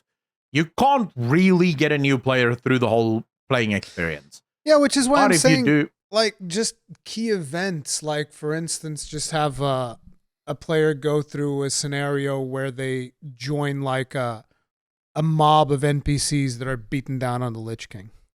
Yeah. Just have them experience that. You could do scenarios like that. I think you could. But I think also at the same time you have the classic versions of it now, right? So new players can play through classic because it's all included in the same expansion price, the same subscription price. But then more importantly, you can tell a lot of those stories now through the Saga series, right? Or series. The Sagas can introduce players to all of these elements with, I think, a lot more concisiveness and also with 2020 vision. Think of it like you know, in a way, not Earthen, War Within could almost be considered the vanilla. Quel'Thalas can be considered Burning Crusade. Not Quel'Thalas. Midnight can be considered Burning Crusade. We do go to Quel'Thalas, which was a Burning Crusade area. And I'm assuming Silver Moon City and all of this stuff. And then in Titan, in the last Titan expansion, you could also introduce some of the elements that we experienced in Northrend. Yeah. Fall of the Lich King, all of that. Reintroduce there's some wonderful work that you can do with bronze dragons there.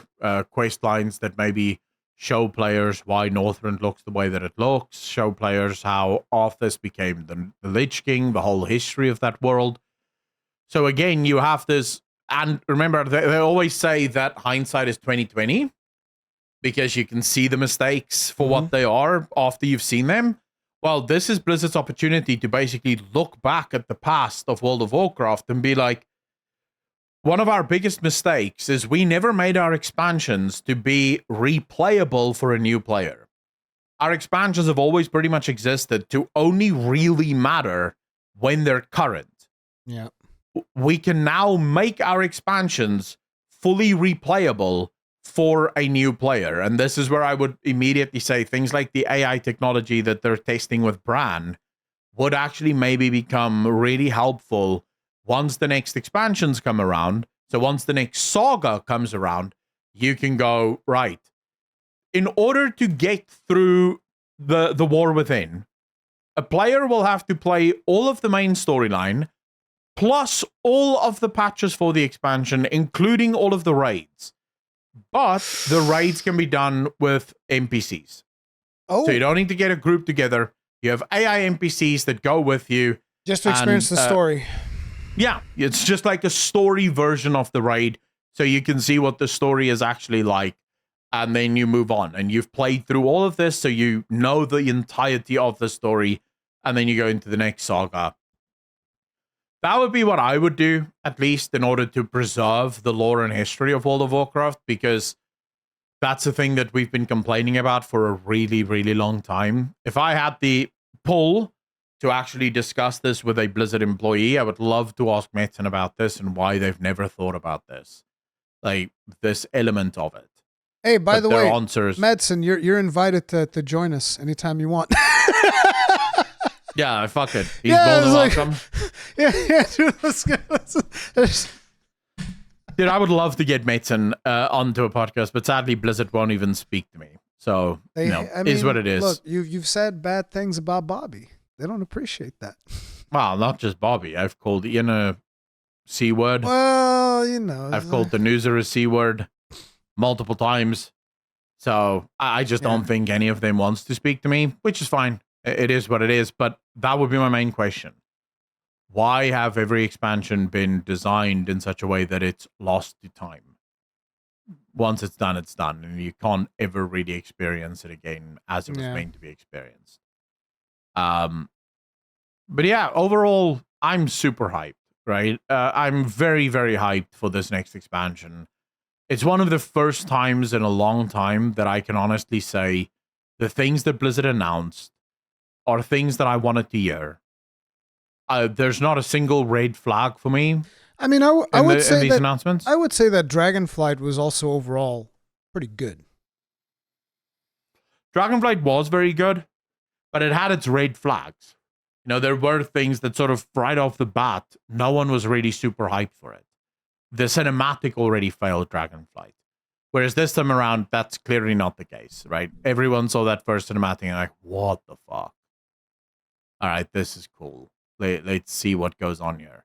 Yeah. So yeah, we'll have to wait and see. But I am very, very excited for what could potentially be the story. Let's put it that way.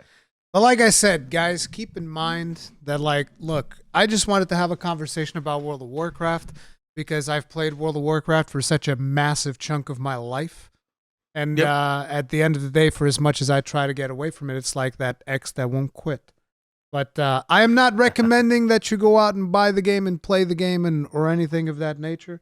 I just wanted to have a conversation, and hopefully you guys enjoyed the conversation as well.